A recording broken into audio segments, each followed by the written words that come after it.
శంకరం లోకశంకరం వాగర్ధావివ సంపృక్తౌ వాగర్ధ ప్రతిపత్తయే జగతః పితరౌ వందే పార్వతీ పరమేశ్వరౌ.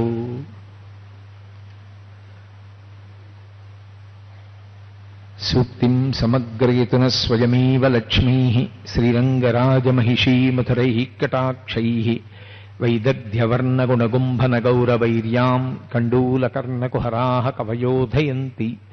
హైమోత్ఫపుండ్రమజహన్మకుటం సునాసం మందస్మితం మకరకుండలచారుగండం బింబాధరం బహుళదీర్ఘకృపాకటాక్షం శ్రీవేంకటేశముఖమాత్మని సన్నిధత్తాం. విమలపటీ కమలకుటీ పుస్తకరుద్రాక్షశస్తహస్తపుటీ కామాక్షీ పక్ష్మలాక్షీ కలిత విపంచీ విభాసి వైరించీ. మనోజవం మరుతతుల్యవేగం జితేంద్రియం బుద్ధిమతాం వరిష్టం వాతాత్మజం వనరయూధముఖ్యం శ్రీరామదూతం శిరసా నమామి. ఆపదామపహర్తారం దాతారం సర్వసంపదాం లోకాభిరామం శ్రీరామం భూయో భూయో నమామ్యహం. హరి ఓం. పరమేశ్వర స్వరూపైన సభకి నమస్కారం.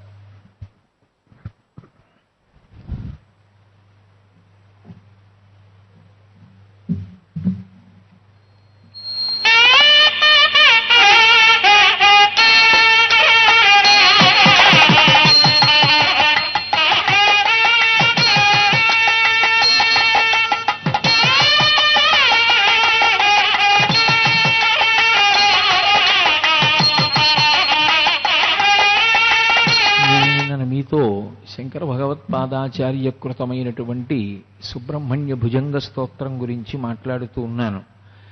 న జానామి శబ్దం న జానామి అర్థం న జానామి పద్యం న జానామి గద్యం చిదేకాషడాస్య హృది జ్యోతతో మే ముఖాన్ నిస్సరంతే గిరశ్చాపి చిత్రం అంటారు శంకర భగవత్పాదులు. సుబ్రహ్మణ్యుని యొక్క అనుగ్రహము ఎక్కడ కలిగిందో అక్కడ సరస్వతీ కటాక్షము విశేషమైనటువంటి రీతిలో ఉంటుంది. దానికి ఉదాహరణే మనకి వాగ్గేయకార త్రయంలో ఒకరైనటువంటి ముత్తుస్వామి దీక్షితరు వారు. ముత్తుస్వామి దీక్షితరు వారు కాశీపట్టణం నుంచి తిరిగి వస్తున్నటువంటి సమయంలో వాళ్ళ తల్లిగారు తండ్రి గారు వారి యొక్క ఊళ్ళో లేరు అన్న విషయం తెలుసుకుని సమయం వృధా చేయడం ఎందుకు, తిరుత్తణి కొండ మీద కూర్చుని 40 రోజుల పాటు సుబ్రహ్మణ్యుణ్ణి ఉపాసన చెయ్యాలి అని సంకల్పం చేసి తిరుత్తణి కొండ మీద కూర్చుని సుబ్రహ్మణ్యోపాసన చేస్తున్నారు. ఆ సమయంలో 40వ రోజు వచ్చేసరికి ఒకరోజు ఆయన ధ్యానమగ్నుడై ఉండగా ఒక వృద్ధ బ్రాహ్మణుడు వచ్చి ఆయన్ని కదిపారు. బహిర్ముఖులైనటువంటి ముత్తుస్వామి దీక్షితారు వారు ఎదురుగుండా ఉన్నటువంటి వ్యక్తిని కళ్ళు తెరిచి చూశారు. ఆయన ముత్తుస్వామి దీక్షితార్ అని పిలిచారు. ఇదేమిటి, ఈ ఊళ్ళో నన్నెరుగున్న వారెవరు అనుకున్నారు. నేనెవరో నువ్వు తెలుసుకుందువు గాని విలే, నోరు తెరువు అన్నారు. ఆయన నోరు తెరిచిన తరువాత ఆయన నాలుక మీద ఒక పదార్థాన్ని వేసి కళ్ళు మూసుకుని ఉండు అన్నారు. కళ్ళు మూసుకున్నారు. నాలుక మీద పదార్థం వేసి ఇప్పుడు కళ్ళు తెరువు, నేనెవరో తెలుస్తుందన్నారు. ఆయన కళ్ళు తెరిచేసరికి అప్పటి వరకు ఎదురుగుండా ఉన్నటువంటి వృద్ధ బ్రాహ్మణుడు లేడు. కానీ తన నాలుక మీద వేసినటువంటి కలకండ ఆయన స్వీకరించి ప్రసాదంగా, ఓహో నా ఎదురుగుండా వచ్చి నన్ను అనుగ్రహించినటువంటి వాడు సుబ్రహ్మణ్యుడే అని నిర్ణయం చేసుకుని తిరుత్తణి కీర్తనలు అనేటటువంటి పేరుతో కొన్ని కీర్తనలను ఆ కొండ మీద రచన చేసి గానం చేశారు. కాబట్టి వాగ్గేయకారత్రయంలో ఒకరైనటువంటి ముత్తుస్వామి దీక్షితారు వారు కూడా సుబ్రహ్మణ్యేశ్వర స్వామి వారి చేత అనుగ్రహింపబడినటువంటి వారే. ఈ దేశంలో చాలామంది మహాకవులైనటువంటి వారు సుబ్రహ్మణ్యానుగ్రహంతో విశేషమైనటువంటి సరస్వతీ కటాక్షాన్ని పొందారు. సుబ్రహ్మణ్యుడు మహాజ్ఞానస్వరూపి. తిరుప్పకుండ్రం, తిరుచెందూరు, తిరుత్తణి, పళని, స్వామిమలై, అళగర్కోయిల్ అనబడేటటువంటి 6 స్థానముల యందు ద్రవిడ దేశంలో కొండల మీద ఉంటాడు. ఆ కొండల మీద ఉన్నటువంటి కారణం చేత ఈ 6 ఆయన యొక్క 6 ముఖములుగా కీర్తింపబడ్డాయి. సుబ్రహ్మణ్య తత్వంలో ఉండేటటువంటి విశేషం ఏమిటంటే సాధారణంగా ఆయన భూధరముల మీద ఉంటాడు. భూధరములు అని దేనికి పేరంటే కొండలకు పేరు. కొండల మీదే ఉంటాడు సుబ్రహ్మణ్యుడు. లోకంలో పేరు పెట్టకుండా అంటే షణ్ముఖ అని కానీ స్కంద అని కానీ కార్తికేయ అని కానీ పిలవకుండా స్వామి అని వాడితే అది ఎవరికి అన్వయం అవుతుంది అంటే ఒక్క సుబ్రహ్మణ్యుడికే అన్వయం అవుతుంది. మనం సాధారణంగా స్వామి అన్న పదాన్ని అనేక దేవతాస్వరూపాలకి అన్వయం చేసి మాట్లాడతాం. కానీ యథార్థమునకు ముందు ఏమీ విశేషణం కానీ నామవాచకం కానీ ఉంచకుండా కేవలం స్వామి అని ఒక్క మాటే మాట్లాడితే అది ఎవరికి అన్వయం అవుతుంది అంటే కేవలం సుబ్రహ్మణ్య స్వామి వారికి మాత్రమే అన్వయం అవుతుంది. అటువంటి సుబ్రహ్మణ్య స్వరూపం అసలు సంసార సాగరము నుండి గట్టెక్కించగలిగినటువంటి సమర్థత కలిగినటువంటి పరబ్రహ్మస్వరూపం. అటువంటి పరబ్రహ్మస్వరూపుడు కనుకనే సుబ్రహ్మణ్య భుజంగంలో శంకర భగవత్పాదులు తిరుచెందూరులో ఉన్నటువంటి సుబ్రహ్మణ్యేశ్వర స్వామి వారి యొక్క విశేషాన్ని వర్ణిస్తూ ఒక మాట అంటారు. యదా సన్నిధానం గతామానవామే భవాంబోధిపారం గతస్తే తదైవ అని ఆయన ఇక్కడ ఎందుకున్నాడు అంటే ఆయన సముద్రపు టొడ్డున ఉన్నటువంటి కొండ మీద ఉండడానికి కారణం ఆయన ఒక ప్రతిజ్ఞ చేసి ఉన్నాడు. యదా సన్నిధానం ఇక్కడ నేనున్నాను, గతామానవామే కేవలం తిరుచెందూరు కొండ మీద ఉన్నటువంటి సుబ్రహ్మణ్యుణ్ణి దర్శించినంత మాత్రం చేత ఇదిగో నా కొండ వెనక ఉన్నటువంటి సముద్రం ఎటువంటిదో అటువంటి భవసాగరం అంటే పుట్టుక మరణము పుట్టుక మరణము ఏదో పునరపి జననం పునరపి మరణం పునరపి జననీ జఠరే శయనం ఇహ సంసారే బహుదుస్తారే కృపయాపారే పాహిమురారే అంటారు ఆ మొహముద్గరంలో. అలా జనన మరణ చక్రమనబడేటటువంటి సముద్రము నుండి నేను దాటించగలను. అలా దాటించగలను కాబట్టే సముద్రపు టొడ్డున ఉన్నటువంటి కొండ మీద ఉన్నాను. ఈ కొండ మీద ఉండడంలో ఉండేటటువంటి అర్థం నేను సంసార సాగరమును తరింప చేయగలను అని చెప్పడమేనని ఆయన యదా సన్నిధానం గతామానవామే. ఒక్కసారి ఆయన దగ్గరికి వెళ్ళిన వాళ్ళు ఎవరుంటారో వాళ్ళని భవాంబోధిపారం గతస్తే తదైవ. భవాంబోధి అంటే జనన మరణ చక్రములతో కూడుకున్నటువంటి సముద్రం, దాన్ని దాటించగలను. ఇతి వ్యంజయన్ సింధు తీరీయ ఆస్తే తమీడే పవిత్రం పరాశక్తిపుత్రం అంటారు. ఓ పరదేవత యొక్క కుమారుడవైనటువంటి సుబ్రహ్మణ్యుడా, నీవు అపారమైనటువంటి దయాస్వరూపుడవు. అపారమైనటువంటి దయాస్వరూపుడవైనటువంటి నువ్వు అతి తేలికగా కేవలము నీ దర్శనము చేసినంత మాత్రాన ఉపకారం చేసి మమ్మల్ని తరింపచేస్తావు. అంత తేలిగ్గా ఉంటుందా అండి అంటే కొన్ని కొన్ని ప్రదేశములలో పొటమరించినటువంటి ఈశ్వర వైభవము భవసాగరమును కూడా తరింప చేయగలిగినదై ఉంటుంది. అందుకే మనకి లోకంలో శివ సంబంధానికి సంబంధించినంత వరకు ఒక విషయాన్ని చెప్తారు.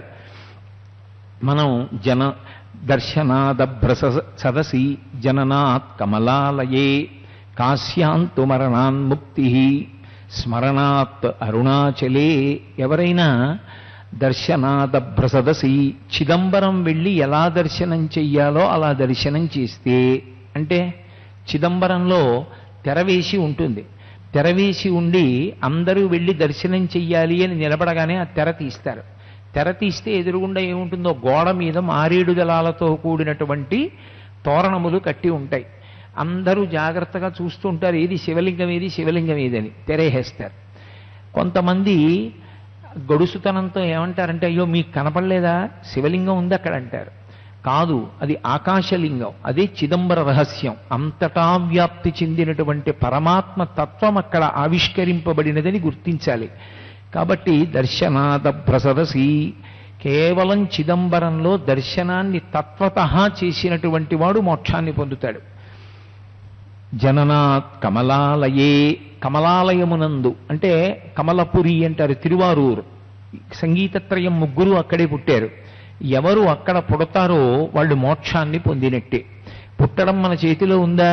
తిరువారూరులో పుట్టమని మేము ఎలా సంకల్పం చేస్తామండి? ఎలా కుదురుతుంది అంటే కాశ్యాంతు మరణాన్ముక్తి, పోని మృత్యువు సమీపించేటటువంటి సమయానికి కాశీ పట్టణానికి వెళ్ళి నివాసం చెయ్యడానికి సిద్ధపడినటువంటి వాడికి ప్రాణోత్క్రమణం అవుతున్న సమయంలో కూడా పరమశివుడు దర్శనమిచ్చి కుడి చెవిలో తారక మంత్రాన్ని ఉపదేశం చేసి తారక మంత్రాన్ని చెప్పించి తారక మంత్రం చెప్పాడనేటటువంటి పుణ్యాన్ని కట్టబెట్టి మళ్ళీ పుట్టవలసినటువంటి అవసరం లేని శాశ్వత శివ సాయుధ్య స్థితిని కల్పిస్తాడు.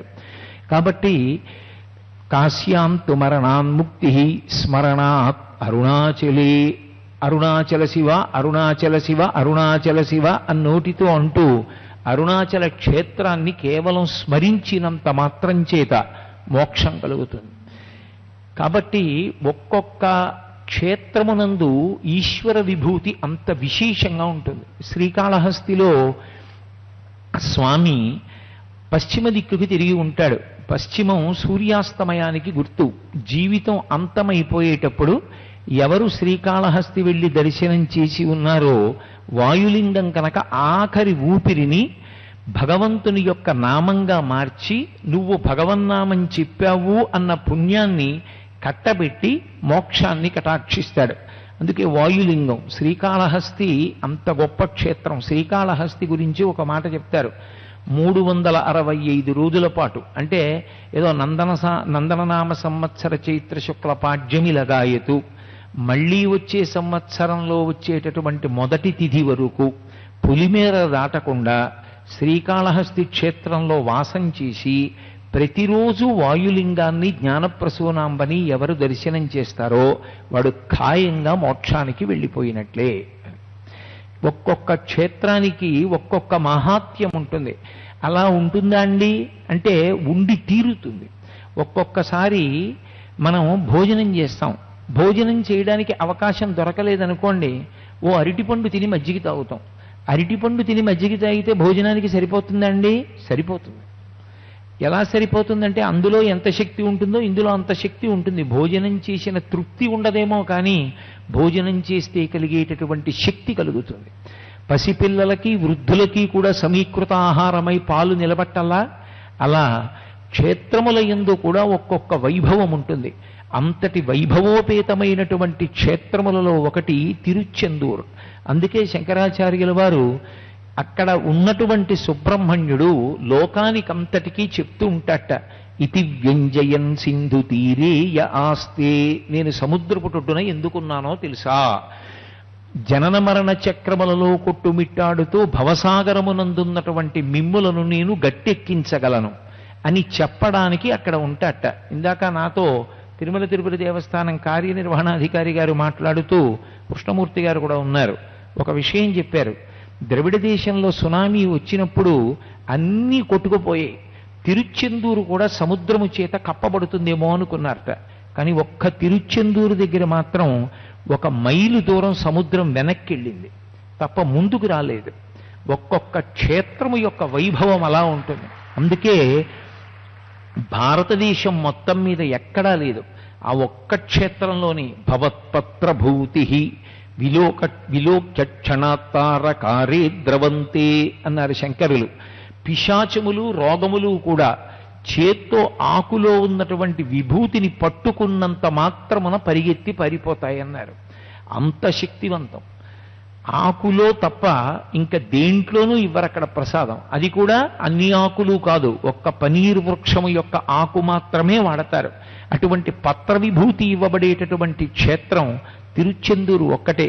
కాబట్టి ఇతి వ్యంజయన్ సింధు తీరేయ ఆస్తే తమీడే పవిత్రం పరాశక్తి పుత్రం. పరాశక్తి యొక్క కుమారుడైనటువంటి సుబ్రహ్మణ్యుడు మోక్షమును కూడా మనకి ఇవ్వగలిగినటువంటి మహాపురుషుడు. అందున అత్యంత తేలికగా వెళ్ళి నమస్కరించినంత మాత్రం చేత అనుగ్రహించగలిగినటువంటి వాడు. శంకర భగవత్పాదులు మనం అలా చెప్పడం మనకి చేత కాదని, మన కోసమని ఆచార్య పురుషులు కిందకొచ్చి అద్భుతమైనటువంటి శ్లోకాలను ఇచ్చారు. ప్రత్యేకించి సుబ్రహ్మణ్య భుజంగంలో ఆయన ఒక విషయాన్ని ప్రతిపాదన చేశారు.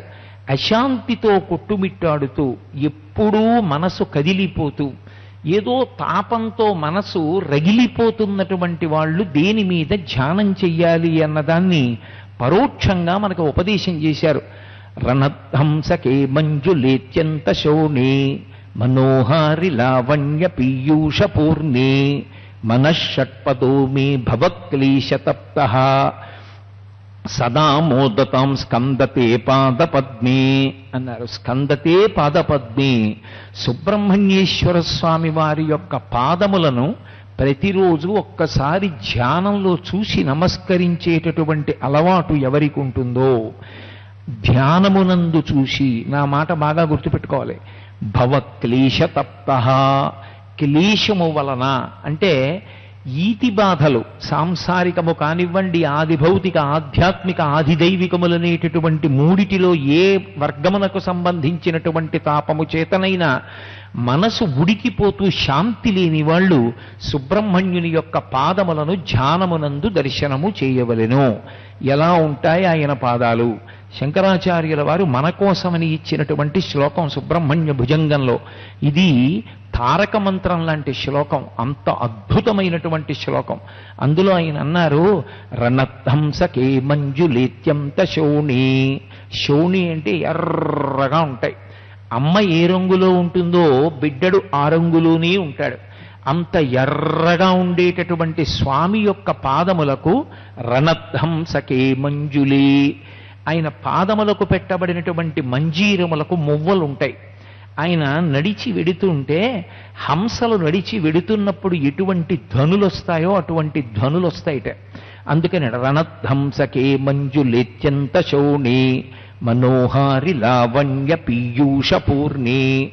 ఆ పాదములకు ఉండేటటువంటి లక్షణం ఏమి అంటే, త్రికరణ శుద్ధిగా ప్రాణాయామం చేసి ఊపిరిని క్రమబద్ధీకరించి ఒక్కసారి ధ్యానంలో స్వామి పాదములను చూసేటటువంటి ప్రయత్నం చెయ్యగానే మనోహారి, మనం ప్రయత్నం చేసి ఎంతో కష్టపడి మన మనసుని అక్కడ పెట్టక్కర్లేదు. అలా దర్శనం చేసే ప్రయత్నం చేసి ప్రాణాయామం చేసి కూర్చోగానే మన మనసుని ఆయన లాగుతాడు. మనం కష్టపడి ఆయనని మనసులోకి లాక్కోవడం కాదు.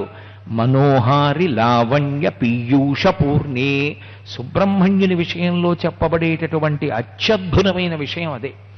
ఆయన యొక్క కాంతి ఎలా ఉంటుంది, ఏ అవయవం వంక చూడండి అది విశేషమైనటువంటి కాంతులీనుతూ ఉంటుంది. కాబట్టి మనోహారి లావణ్య పీయూష పూర్ణే, అత్యంత లావణ్యంతో. ఎంత లావణ్యంతో ఉంటాడు అంటే, లావణ్యము వేరు, అందము వేరు. అందము జర్జరీభూతమై కొంతకాలమునకు శిథిలమైపోతుంది. లావణ్యము అటువంటిది కాదు. ఎంత కాలం అవనివ్వండి ఆ అందం అలాగే ఉంటుంది.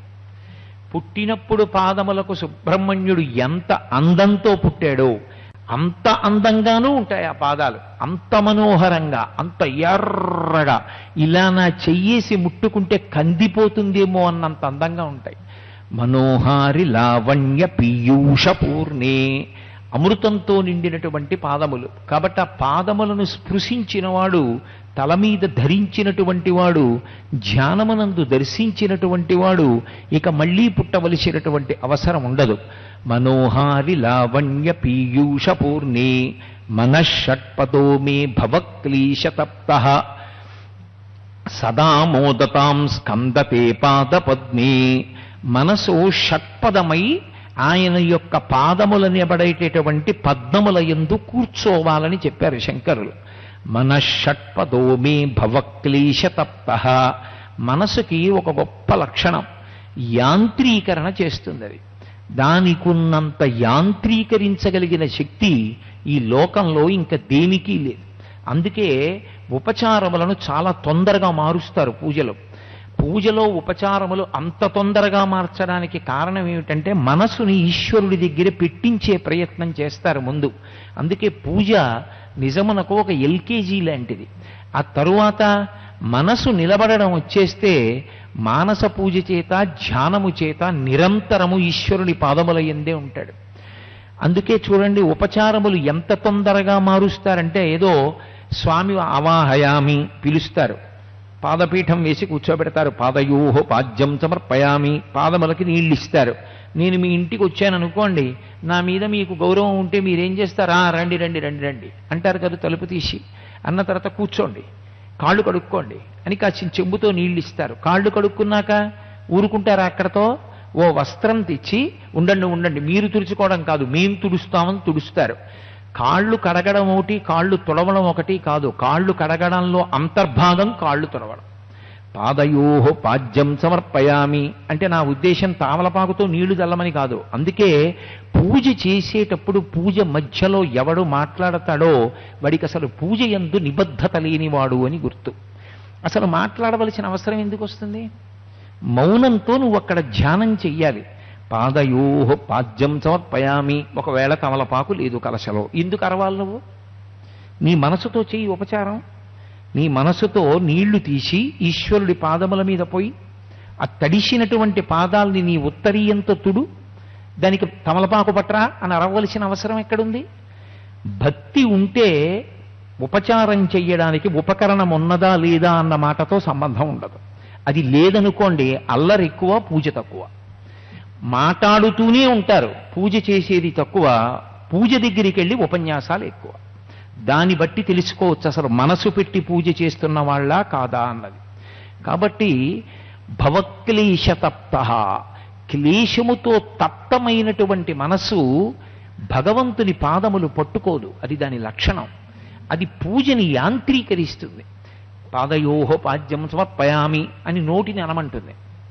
అలవాటేగా చేత్తో నీళ్లు తీసిలా చల్లి అంటూ. తను ముఖే ఆచమనీయం సమర్పయామి. తనెక్కడుంటుంది? తను ఎక్కడికో పోతుంది. నేను ఈ హైదరాబాద్లో ఉపన్యాసాలు అయిపోయిన తర్వాత ఉపన్యాసాలు ఎక్కడ ప్రారంభమవుతాయి? పోనీ ఉపన్యాసం గురించి భగవంతుడి గురించి ఆలోచిస్తే మంచిదే. ఇక్కడి నుంచి వెళ్ళిన తర్వాత నేను చేయవలసిన లౌకిక వ్యాసాంగాలు ఏమేమి ఉన్నాయి వాటి గురించి ఆలోచిస్తూ ఉంటుంది. ఇక్కడ నోరు చెప్పేస్తూ ఉంటుంది, చెయ్యి చేసేస్తూ ఉంటుంది. ఇది ఈశ్వరుడు స్వీకరించాడు. ఆయన అన్నాడు, పత్రం పుష్పం ఫలం తోయం యోమీ భక్త్యా ప్రయచ్చతి. నువ్వు భక్తితో ఇస్తే నేను పుచ్చుకుంటా. అవన్నీ నువ్వు సృష్టించినవి కావు, నే సృష్టించినవి. నువ్వు తెచ్చిన చెంబు, చెంబులో నీళ్లు, నీళ్లలో ఆకు, నువ్వు వేసిన పీట, పీట మీద నా ఫోటో అన్నీ నేను పెట్టినవి. నువ్వు కొత్తగా ఏవీ సృష్టించలేదు. నీ మనస్సు అక్కడ పెట్టు, నేను స్వీకరిస్తాను. మనస్సు అక్కడ పెడదామంటే భవక్లేశతప్త. ఏదైనా ఇబ్బంది ఉందనుకోండి, దానికి విరుగుడు చేత కాకపోయినా దాని మనసు మాత్రం అక్కడే ఉంటుంది. ఎప్పుడు దాన్ని పట్టుకునే ఆలోచిస్తుంటుంది. ఎంత గొప్ప మాట అంటారో శంకరులు. క్లేశతప్త. ఏమిటి సాధించింది? ఏమీ ఉండదు. జీవితకాలం దుర్వినియోగం అయిపోయింది. తాను తపిస్తూనే ఉన్నాడు. ఏమైనా పరిష్కారం సాధించాడా? సమస్యకి ఏమైనా విరుగుడు తెచ్చాడా? ఏమీ ఉండదు. అందువల్ల ఏమవుతుందంటే పూజ చేసినప్పుడు కూడా మనసు అక్కడ నిలబడదు. కానీ భవక్లేశతప్తమైనటువంటి మనస్సుని ఎలా పెట్టాలి భగవంతుడి పాదముల దగ్గర అంటే మనఃషట్పదోమే అన్నారు శంకరాచార్యుల వారు. ఎంత సంతోషంతో, ఎంత ఆనందంగా వెళ్ళాలంటే మనస్సు చీకాకు ఉండనే ఉంది. ఇవాళ సంతోషంగా నేను భగవంతుని పాదములను ఆరాధించి ఆనందించగలిగినటువంటి అదృష్టం పట్టింది. ఈ అరగంట సేపైనా సంతోషంగా ఉందాం చాలు, ఆనందంగా ఉంటుంది మనసుకి అని సంతోషంతో కూర్చోవాలి. అందుకే మూక పంచశతిలో మూకశంకరులు ఒక మాట అంటారు, జంతోస్తవ పద పూజన సంతోష తరంగితస్య కామాక్షి బంధో యది భవతి పునః సింధో రంభస్సు బంభ్రమీతి శిలా అన్నారు. పరమ సంతోష తరంగములు మనసునందు వ్యాపిస్తుండగా పూజ చేసిన వాడు మళ్ళీ పుట్టడం అనేటటువంటిది జరిగితే ఒక సరోవరంలోకి పట్టుకెళ్ళి పెద్ద బండరాయిని పడేస్తే అది తేలడంతో సమానం అన్నారు. బండరాయి ఎందుకు తేలుతుంది? మునుగుతుంది. సంతోష తరంగాలతో పూజ చేసిన వాడు మళ్ళీ పుట్టడం. అందుకని మన షట్పదోమే. షట్పదం అంటే తుమ్మెద. తుమ్మెద ఏం చేస్తుంది? పువ్వు మీద ఎగిరేంత వరకే ఝంకారం. పువ్వు మీదకెళ్ళి ఒక్కసారి కూర్చుని సారగ్రాహి అయి ఆ లోపల ఉన్నటువంటి మకరందపానం చేసేటప్పుడు పరమ నిశ్శబ్దంగా ఉంటుంది. అలా భవషట్పదో మనషట్పదో మే భవక్లేశతప్త. దేని మీద వాలాలి? మనోహారి లావణ్య పీయూష పూర్ణే. అది శంకరుల సిద్ధాంతం. అందులో తేనె ఉంది. ఎందులో? సుబ్రహ్మణ్యుని పాదములలో. ఏ తేనె? అవి పువ్వులైతే నువ్వు తుమ్మెదైతే.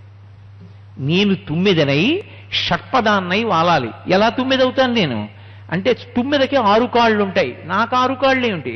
పంచేంద్రియములు మనస్సు అనబడేటటువంటి చంచలమైన ఈ 6 ఏకాగ్ర దృష్టితో ఆయన పాదముల యందు నిలబడగలిగితే అమృతము లభించి తీరుతుంది, నువ్వు అమృతపానం చేస్తావు. కాబట్టి మనోహారి లావణ్య పీయూష పూర్ణే మనషట్పదో మే భవక్లేశ తప్తః సదా మోదతాం స్కందతే పాదపద్మే. ఇది శంకరాచార్యుల వారి యొక్క సిద్ధాంతం. వాడికి బయట ఏముంది సమస్య, దాంతో సంబంధం ఉండదు. లోపల పట్టుకున్నటువంటి సుబ్రహ్మణ్యుని పాదములలోంచి స్రవించేటటువంటి అమృతమును తాగి మత్తెక్కినటువంటి హృదయం నిరంతరము ఆనందంతో రమిస్తూ ఉంటుంది.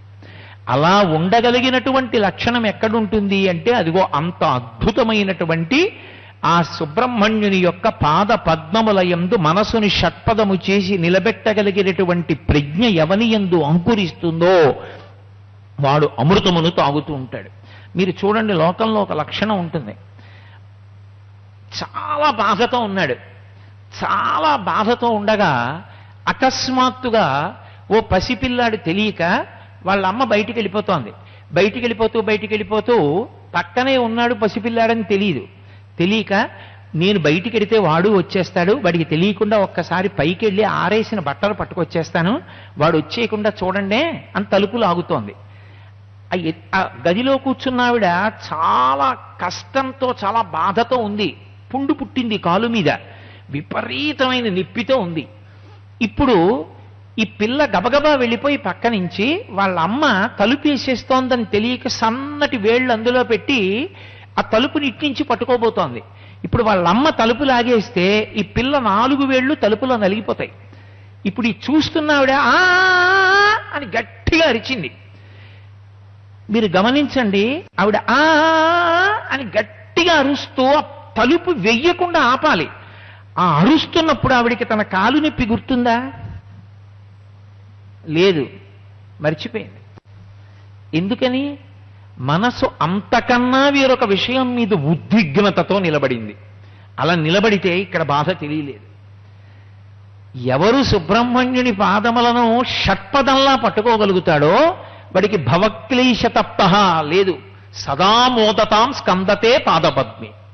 వాడు ఎప్పుడూ స్కందుని యొక్క పాదముల నుండి స్రవించేటటువంటి అమృతమును త్రాగి పరమ సంతోషంతో ఉంటాడు. ఇది ఎక్కడి నుంచి ఎక్కడి వరకు ఉంటుంది అంటే ఇహమునందు ఉండేటటువంటి కష్టములను మరవడం దగ్గర నుంచి మృత్యు ఆసన్నమైనప్పుడు శరీరము ఊపిరి అందక కొట్టుకుంటున్న స్థితిలో కూడా ఆఖరి ఊపిరి ఆగిపోయే వరకు కూడా భగవంతుని పాదములనే దర్శించగలిగినటువంటి ప్రజ్ఞ అంకురిస్తుంది. అలా అంకురిస్తే సుబ్రహ్మణ్యుడి విషయంలో ఒక విశేషం ఉంది. ఆయన వెలుతురు రూపంలో కనపడతాడు చిట్ట చివరి ఊపిరి యందు. అంత వెలుతురు కనపడిందనుకోండి, ఒక్కసారి కన్ను ఆకర్షింపబడుతుంది.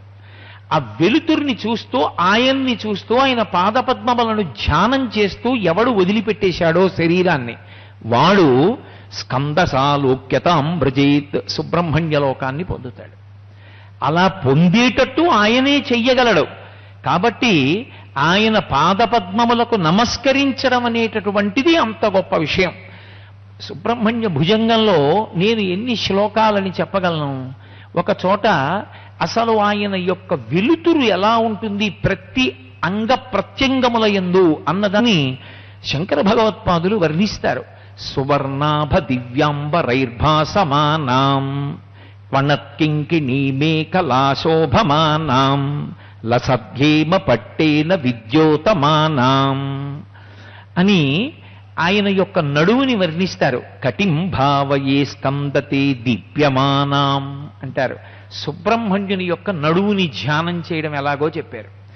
మనకి రాదని మన కోసమని శంకరులు తన మీద పెట్టుకొని మనకందించినటువంటి శ్లోకాలు సుబ్రహ్మణ్య భుజంగంలో. అందులో ఆయన అంటారు, ఆయన యొక్క నడువు ఎంత అందంగా ఉంటుంది అంటేట అది సువర్ణాభ దివ్యాంబరైర్భాసమానాం, బంగారం కరగబెట్టిన తరువాత ఎటువంటి కాంతితో ఉంటుందో అటువంటి కాంతి కలిగినటువంటి దివ్యమైన వస్త్రాన్ని కట్టుకుంటాడు. బ్రహ్మచారి కదూ, అపారమైన వైదిక నిష్ట ఉన్నవాడు. అందుకని పైన చొక్కా ఉండదు, ఉత్తరీయం కప్పుకొని ఉంటాడు. అందుకని ఆయన నడుము కనపడుతూ ఉంటుంది. ఆ నడుము కట్టుకున్నటువంటి బట్ట కనపడుతూ ఉంటుంది. ఆ నడుము ఎలా ఉంటుందంటేట ఆయన నిలబడితే అది సువర్ణాభ దివ్యాంబరైర్భాసమానాం, కరగపోసినటువంటి బంగారం ఎలా ఉంటుందో అటువంటి పట్టుబట్ట కట్టుకుని ఉంటాట. దాని మీద మళ్ళీ పణక్కింకిణీ మేఖలా శోభమానాం, అది మణింత ద్విగుణీకృతమైనటువంటి శోభస్కరంగా ఉంటుంది. దేని చేత? క్వణత్కింకిణి. క్వణత్కింకిణి అన్న మాటకి మేఖల అన్న మాటకి తేడా ఉంటుంది. క్వణత్కింకిణి అంటే కదిలి వెడుతున్నప్పుడు చిరుగంటలతో కూడుకుని ఉన్నటువంటి వడ్డాణం.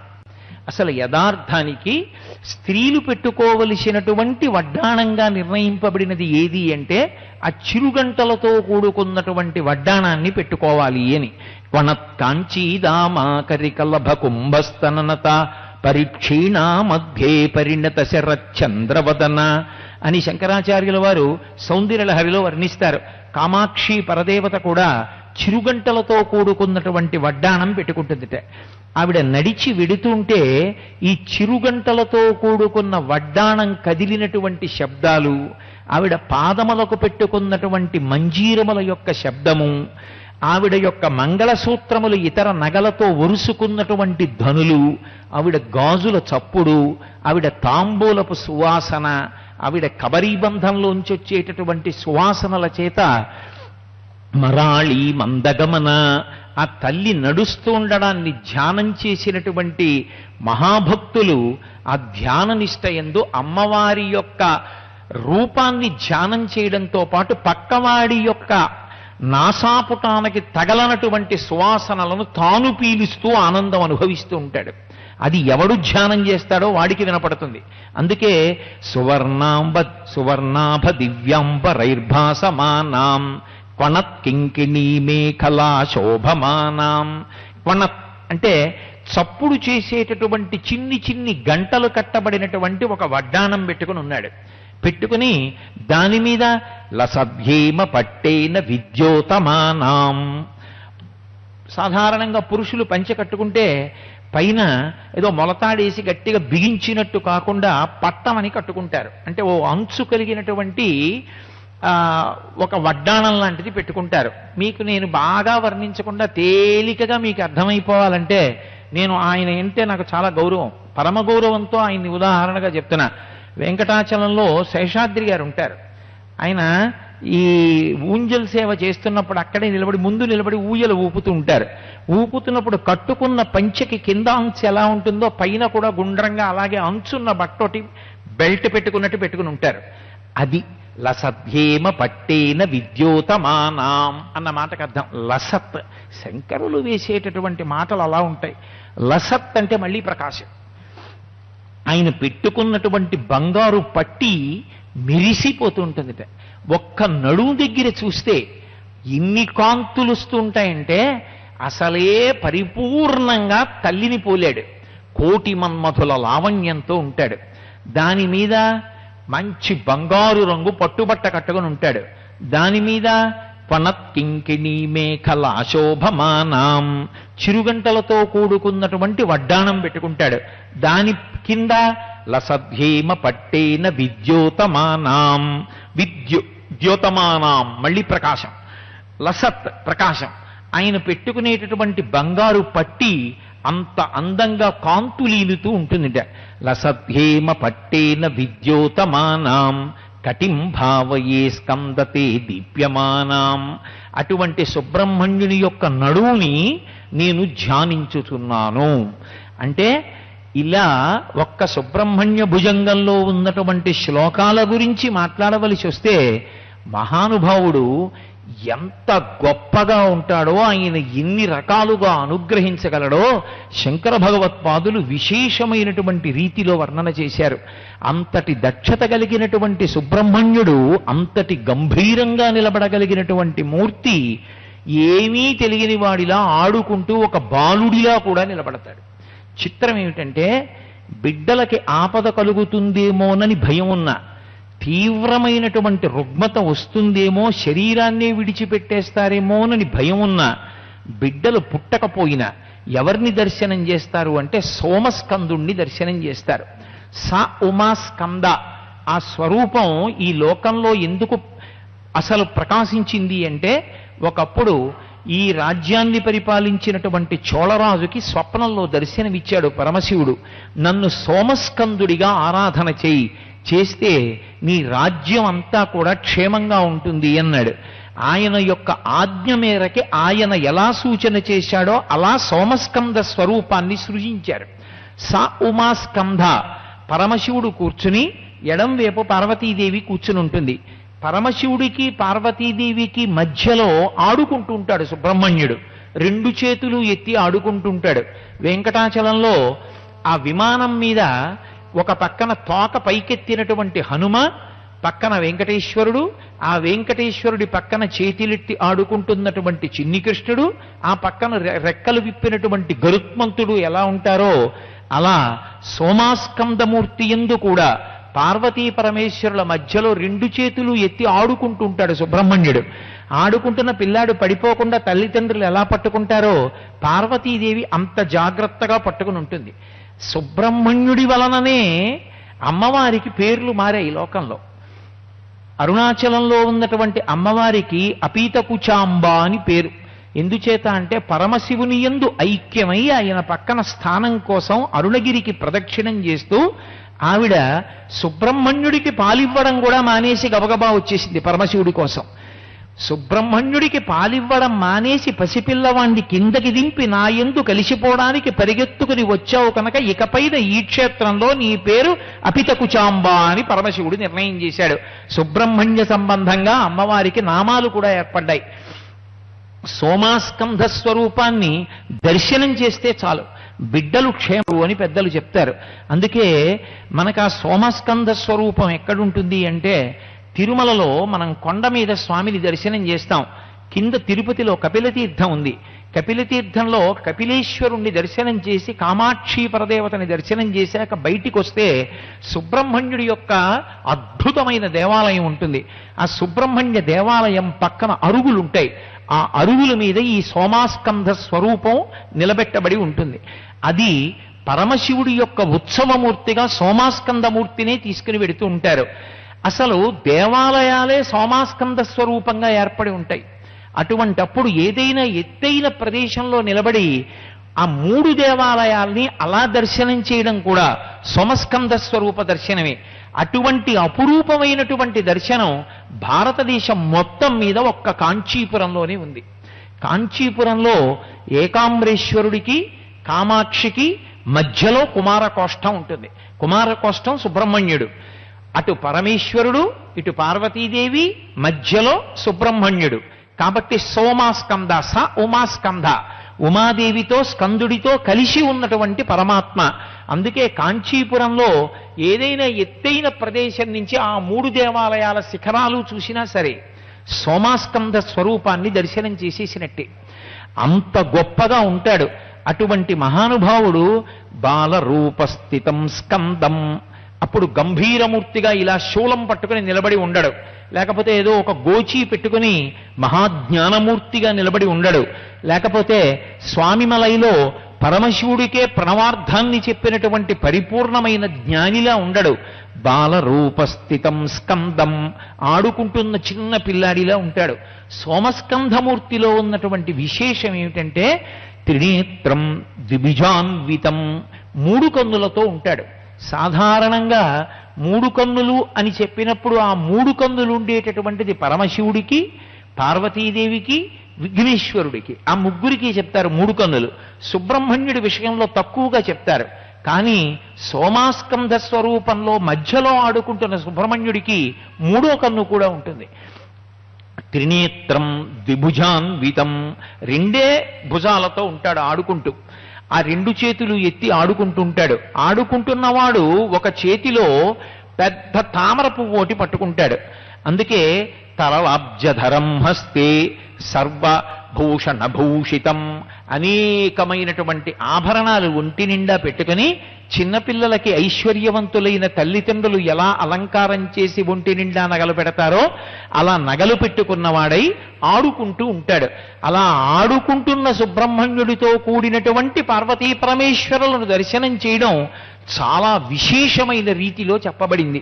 కాబట్టి సోమాస్కంధ స్వరూపంగా స్వామి ఉంటాడు. స్వామి వల్లి దేవసేన అనబడేటటువంటి ఇద్దరిని వివాహం చేసుకున్నాడు. ఆ ఇద్దరినీ వివాహం చేసుకోవడానికి కారణం 2 ఘట్టములు నడిచే సుబ్రహ్మణ్యేశ్వరుని యొక్క కళ్యాణ ఘట్టమునందు. ఒకటి, ఆయన పుడుతూనే గృహీత్వా క్షీరమేకాహ్న సుకుమార వపుస్తథా అజయస్తేన వీర్యేణ దైత్యసేన గణాన్విభు. రామాయణం బాలకాండ. ఒక్కరోజు మాత్రమే పాలు తాగాడు. ఒక్కరోజు పాలు తాగేటప్పటికీ కోటి మన్మథ స్వరూపంతో యవ్వనంలో ఉన్నటువంటి వ్యక్తిగా మారిపోయాడు ఆయన. అటువంటి స్వామి కళ్యాణం చేసుకోవలసి వచ్చింది. ఒక రోజున నారదుడు వచ్చాడు ఆయన దగ్గరికి. వచ్చి, ఏమయ్యా ఏం చెప్పమంటావు? నీ అందానికి తగినటువంటి పిల్ల లోకంలో ఎక్కడ దొరుకుతుంది? ఇంతటి అందగాడివి, పార్వతీ పరమేశ్వరుల సమాగమ స్వరూపమైనటువంటి కారణం చేత మెరుపు తీగ ఎలా ఉంటుందో అలా ఉంటాడు. ఇంతటి అందగాడివి, ఇంత మెరిసిపోయేవాడివి, నీకు తగిన పిల్ల ఎక్కడ దొరుకుతుంది? ఉంది ఒక చోట, కారణజన్మురాలై నీకోసమే పుట్టింది. ఎందుకు పుట్టిందో తెలుసా అని ఆమె జన్మ వృత్తాంతాన్ని చెప్పాడు. శివుడను మౌనితల్లజుడు శ్రీదయితాంశుడొకండు లోచనోత్సవనవయవ్వనిన్ హరిణిన్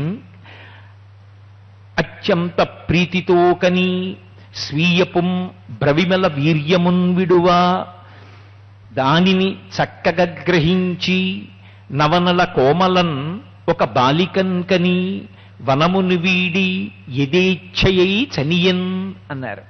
అక్కడ ఒకానొకప్పుడు శ్రీదయితాంశుడొకండు శివుడను మౌనివల్లభుడు, శివుడు అని పేరు కలిగినటువంటి ఒక ముని ఉండేవాడు.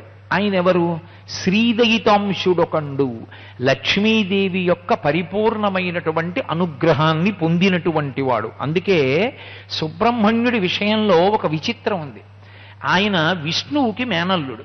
అందుకని మురుగన్ మరుమగన్ అంటారు. మేనల్లుడే అల్లుడు. ద్రవిడ దేశంలో మురుగన్ మరుమగన్ అంటూ ఉంటారు. మేనల్లుడే అల్లుడైనాడు అని. లక్ష్మీదేవి యొక్క ముచ్చటని తీర్చడం కోసం విష్ణువే ముని రూపంలో వచ్చాడు అంటారు. కాబట్టి శ్రీదయితాంశుడొకండు శివుడను మౌనితల్లజుడు, శివుడు అని పేరు కలిగినటువంటి ఒక ముని ఒకానొక సమయంలో విశేషమైనటువంటి తపస్సు చేసుకుంటున్నాడు.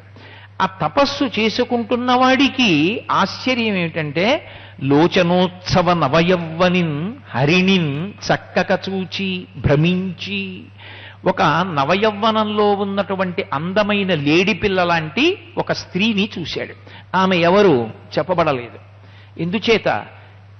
అలా ఆమెని చూసినంత మాత్రం చేత ఆయన యొక్క తేజస్సు దాని స్థానము నుండి కదిలి భూమి మీద పడింది. ఆ భూమిని తాకగానే అందులోంచి ఒక ఆడపిల్ల పుట్టింది. ఏమిటో ఈ కథలన్నీ ఇలాగే ఉంటాయండి.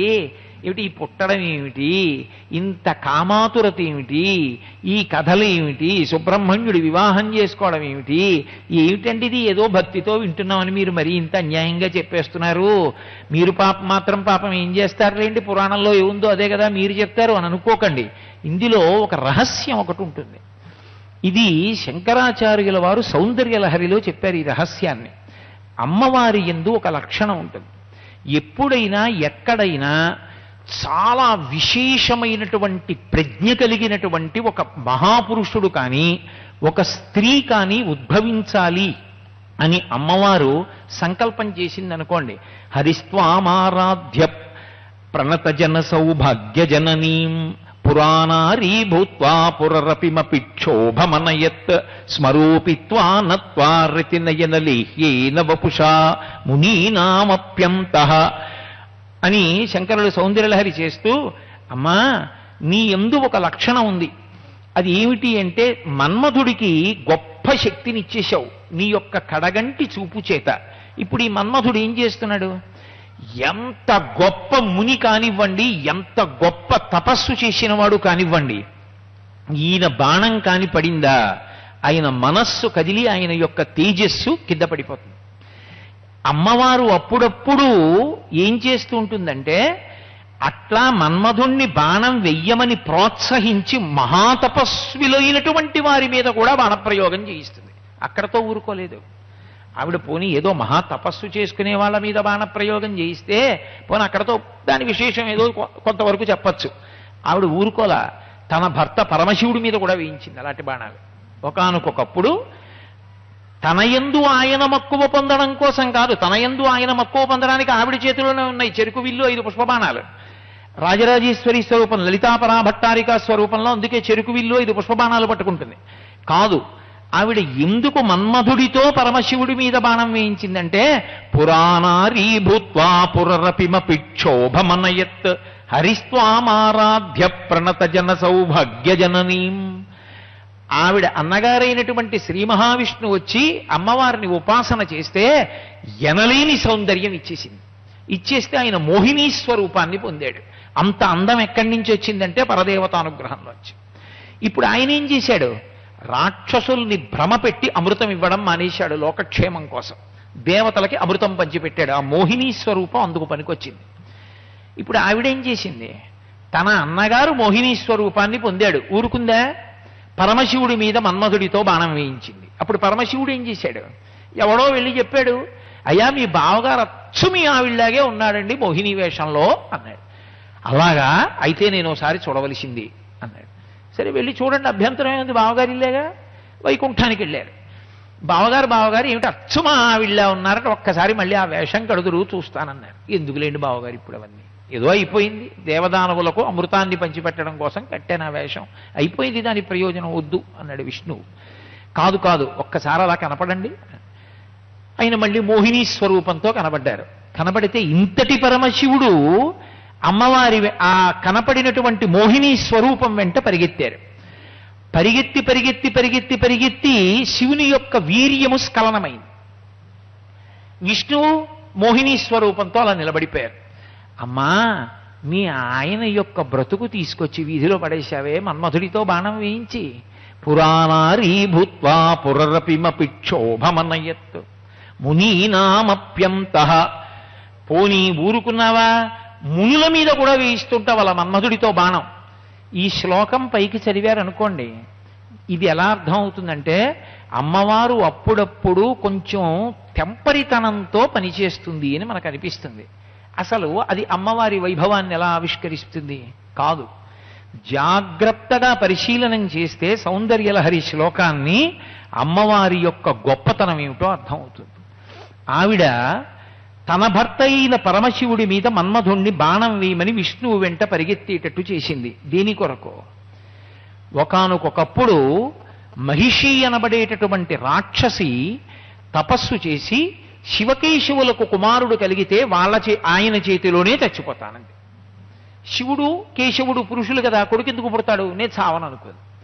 ఇప్పుడు అమ్మవారు శివకేశవుల మధ్య అనురాగం ఉదయించేటట్టు చేసి స్ఖలనము చేయించింది కాబట్టి అయ్యప్ప స్వామి పుట్టారు. అయ్యప్ప స్వామి వలన మహిషి సంహారమైంది. అంటే అమ్మా, లోకక్షేమము కొరకు నువ్వు ఇటువంటి పనులు చేస్తుంటావు, అది శంకరుల యొక్క సిద్ధాంతం. ఇప్పుడు మరి మునుల మీద ఎందుకు ఇస్తుంది బాణం? అంతటి తేజోమూర్తులై అంతటి తపస్సులైనటువంటి మహాపురుషుల యొక్క తేజస్సు వలన కుమారుడు పుట్టకపోతే లోకమును ఉద్ధరించగలిగిన వాంగ్మయం ఇవ్వగలిగిన వాడు ఉండడు. పరాశర మహర్షి యొక్క తేజస్సు స్ఖలనము కాకపోతే వ్యాస భగవానుడు ఉదయించడు. అందుకే సత్యవతీదేవి యందు ఆయన మోహం పొందేటట్టు చేసి పట్టపగలు సత్యవతీదేవితో రమించడం వలన వ్యాస భగవానుడు పుట్టేటట్టు చేసి ఆ వ్యాసుని వలన వేదాన్ని 4గా విభాగం చేయించి 18 పురాణములను పంచమవేదమైన భారతాన్ని లోకానికి అందించి ధర్మ మార్గాన్ని నేర్పి కాపాడడానికి అమ్మవారు పరాశర మహర్షి యొక్క తేజస్సు కదిలేటట్టు చేసింది తప్ప ఆవిడికి అదే పనిగా ఎవరినో పాడు చేయడానికి బాణాలు వేయించదు ఆవిడ. అలాగే ఇక్కడ ఉన్నటువంటి శివుడను మౌనితల్లజుడు శ్రీతగితంచుటకండు లోచనోత్సవ నవయవ్వనిన్ హరినిన్ చక్కగా చూచి భ్రమించి స్వీయపు బ్రవిమల తేజమున్ విడచే. ఆ శివుడనబడేటటువంటి మౌనితల్లజుడు విష్ణుస్వరూపి అయినటువంటి వాడు ఎవరున్నాడో ఆయన లోచనోత్సవ హరిణిన్ అత్యంత సౌందర్యవతి అయినటువంటి ఒక స్త్రీని చూశాడు. అసలు ఎక్కడ చూసినా ఉండేది లక్ష్మీదేవత ఒక్కతే ఉంటుంది. గృహలక్ష్మి గృహే గృహే ఆవిడే ఉంటుంది. కాబట్టి ఇప్పుడు లక్ష్మీదేవినే అని అన్వయం చేయవలసి ఉంటుంది. కాబట్టి లోచనోత్సవ నవయవ్వనిన్ ఆమెని చూచి స్వీయపుం బ్రవిమల వీర్యమున్ విడచే, ఆ వీర్యాన్ని విడిచిపెట్టాడు. ఆవిడేం చేసింది? వెంటనే తన యొక్క తేజస్సు చేత, తన యొక్క తపశ్శక్తి చేత శరీర సమాగమం లేకుండా ఆ తేజస్సుని తాను గ్రహించింది. గ్రహించి సద్యగర్భంలో ఒక ఆడపిల్లని కంది. ఉత్తర క్షణంలోనే. ఒక్కొక్కసారి సృష్టి అలా ఉంటుంది. భగవంతుని సృష్టి మన సృష్టిలా ఉండదు. ఆయన సృష్టి సంకల్పమాత్రం చేత జరుగుతుంది. అందుచేత ఆమె ఒక ఆడపిల్లని కని వనమున్ వీడి చనంద్యదిచ్ఛయై ఆమె అరణ్యాన్ని విడిచిపెట్టి వెళ్ళిపోయింది. ఇప్పుడు ఈ ఆడపిల్ల, పుట్టినటువంటి పిల్ల రోదిస్తోంది. ఆమె తండ్రిని పోలింది. అందుకే నల్లని రంగుతో ఉంటుంది వల్లి. మీరు ఎప్పుడైనా వల్లి దేవసేనలతో కూడినటువంటి సుబ్రహ్మణ్యుని యొక్క మూర్తిని చూస్తే యువతల పక్కన ఉన్నది వల్లి. కొంచెం ఆకుపచ్చ రంగులా వేశారే, ఆవిడ వల్లీదేవి. వల్లీదేవి కొద్దిగా నల్లగా ఉంటుంది. కాబట్టి ఇప్పుడు తండ్రి పోలికలలో ఉన్నటువంటి పిల్ల అక్కడ పుట్టింది. ఆమె పేరు వల్లి. వల్లికి నాయకుడు సుబ్రహ్మణ్యుడు. వల్లి అంటే తీగ అని ఒక అర్థం, చుట్టుకునేది అని ఒక అర్థం. ముత్తుస్వామి దీక్షితారు వారు తన కీర్తనలలో సుబ్రహ్మణ్య వైభవాన్ని చెప్తారు. ఎక్కడుంటాడు సుబ్రహ్మణ్యుడంటే మూలాధార క్షేత్రమనందు 3.5 చుట్లు చుట్టుకొని పడుకున్నటువంటి కుండలిని. దాన్ని యోగ విద్యలో పైకి లేపితే ఆ పావు పైకి లేచి చక్రభేదనం చేసుకుంటూ సహస్రారంలోకి వెళ్ళి అమృత వృష్టిని కురిపిస్తుంది యోగి యందు. అదే మహాజ్ఞాని అయినటువంటి సుబ్రహ్మణ్య స్వరూపం. కాబట్టి వల్లి ఆయన భర్త తాత్వికం, పైకి బాహ్యం. ఇప్పుడు ఈ వల్లీదేవిని ఆ వచ్చినటువంటి బిల్లు దంపతులు అరణ్యంలో తిరుగుతున్నారు, కొంతమంది గిరిజనులు. ఆ గిరిజన గూడానికి అంతటికీ కూడా ఆయన నాయకుడు. ఆ దంపతులిద్దరూ చూశారు, ఈ పిల్ల ఎవరో చాలా బాగుంది, ఈ పిల్లని తీసుకెళ్లి పెంచుకోవాలి అనుకున్నారు. ఈ పిల్లని తీసుకెళ్లి పెంచుకున్నారు. అపురూపమైనటువంటి సౌందర్యవతి. ఆమెని గురించి చెప్తూ ముదిగొండ నాగలింగ శాస్త్రి గారు అద్భుతమైనటువంటి పద్యం ఒకటి రచన చేశారు. కలికి పరిజనముల పాలి కల్పవల్లి సకల జనమోహనాతను చారువల్లి ఏ సుకృత శక్తి ధరునకో హృదయవల్లి తన్వి ఆహ్వయమరయ సౌందర్యవల్లి అన్నారు.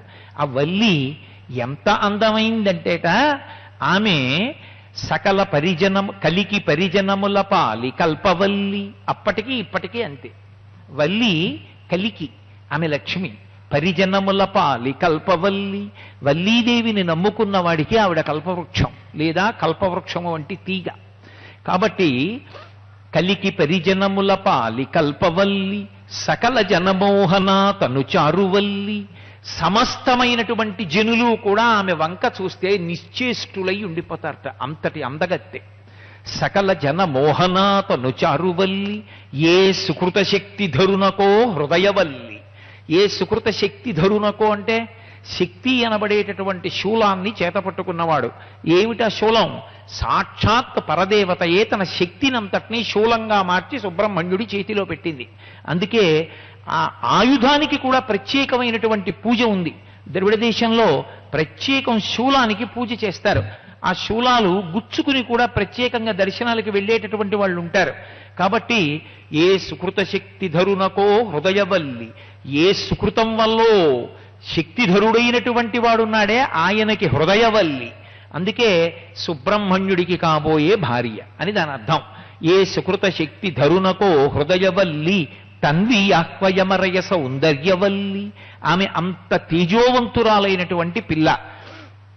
నారద మహర్షి ఈ పిల్ల పుట్టి యవ్వనంలోకి వచ్చిన తరువాత ఆ బిల్లు దంపతుల ఇంటికి వచ్చారు.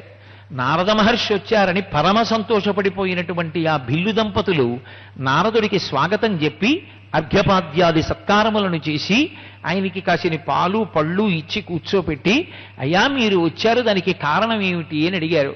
ఆయన అన్నారు, సేమమే నీకు నీ సతికి చెల్వగు నీ సుతయైన వల్లికిన్ ఆ తామరసోద్భవుండు నిన్ను ధన్యుని చేయు తలంపుతోడ ఈ శ్రీమతిని నీకు పుత్రిక చేసే ప్రియంబుగ వ్యాధనాథ మిమ్మీమే భవంబురాసిని తరింపక చేయము నన్ను నామడిన్ అన్నాడు.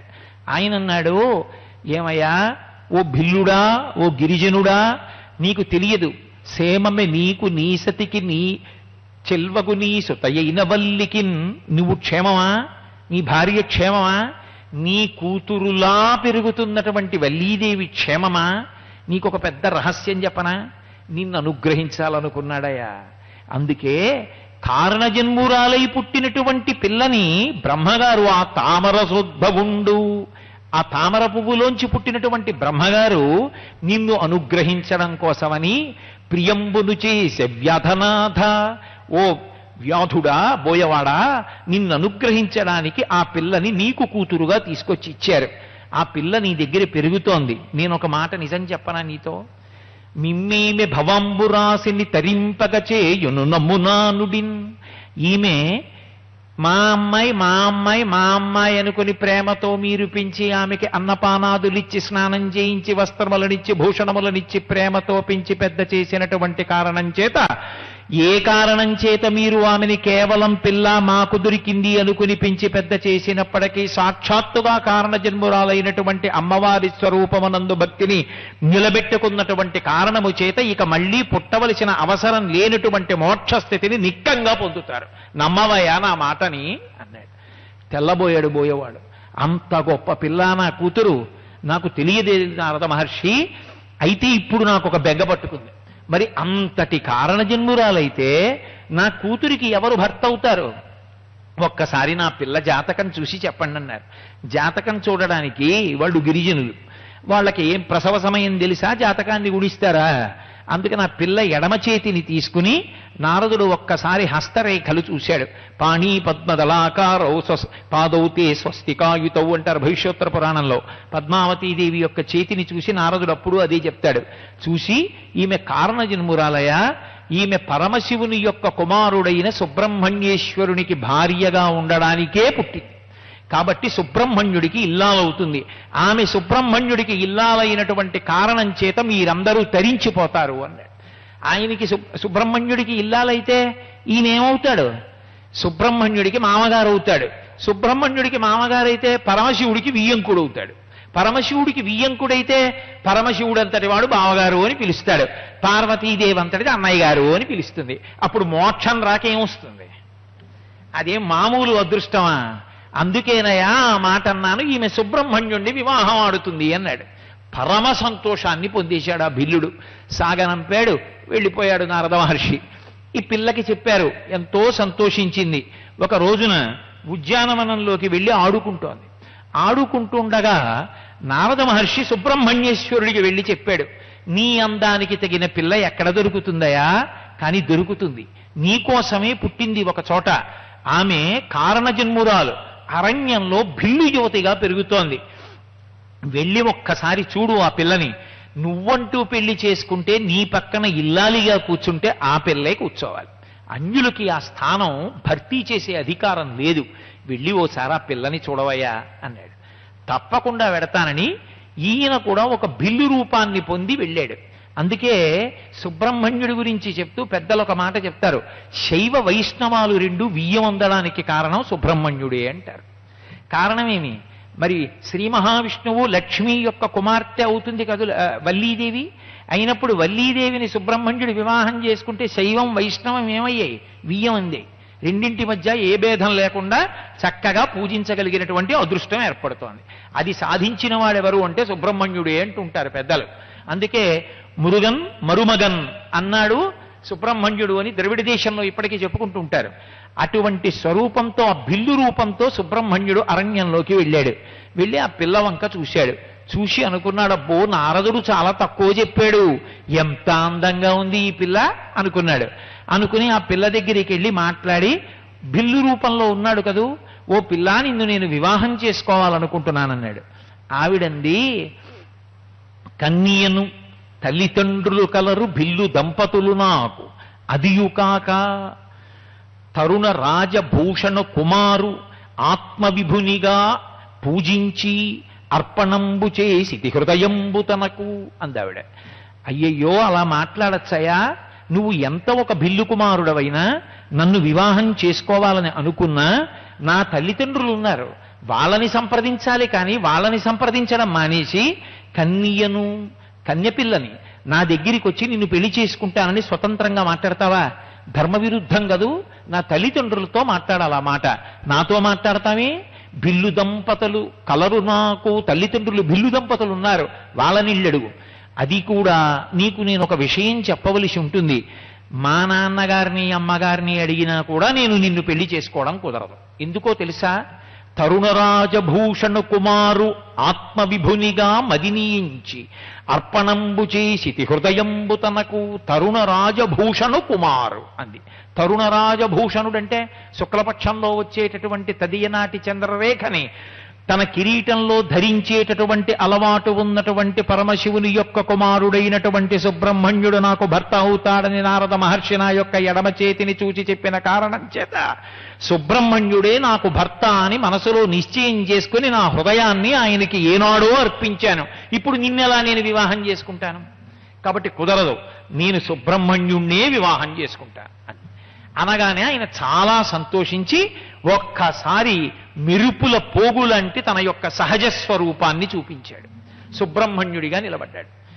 నిలబడితే ఆవిడంది, నువ్వు ఎంత సుబ్రహ్మణ్యుడవైనా కావచ్చు, మా పెద్దలను అడగాలి. బిల్లు దంపతులు తల్లిదండ్రులు కలరు నాకు, వాళ్ళని అడగాలి, వాళ్ళు పిల్లనివ్వాలి. స్వతంత్రించి నీ చెయ్యి పట్టుకోవడం దోషం కాదు, అందుకని వాళ్ళని అడుగు అని చెప్పి ఆమె ఆయనతో మాట్లాడుతున్న సందర్భంలో ఈ పిల్ల మీద అత్యంత ప్రేమతో ఆ పిల్ల తండ్రి పిల్లని వెతుక్కుంటూ వల్లెమ్మా అని అరుచుకుంటూ వచ్చాడు. ఈ పిల్ల సుబ్రహ్మణ్యుడితో మాట్లాడుతోంది. వెంటనే ఆయన బిల్లు యువకుడుగా మారిపోయాడు. అయిపోగానే ఆయన వచ్చి, ఎవడవయ్యా నువ్వు మా అమ్మాయితో మాట్లాడుతున్నావు అని తన పిల్లని తీసుకుని ఇంట్లోకి వెళ్ళిపోయాడు. ఇంట్లోకి వెళ్ళిపోయింది పిల్ల.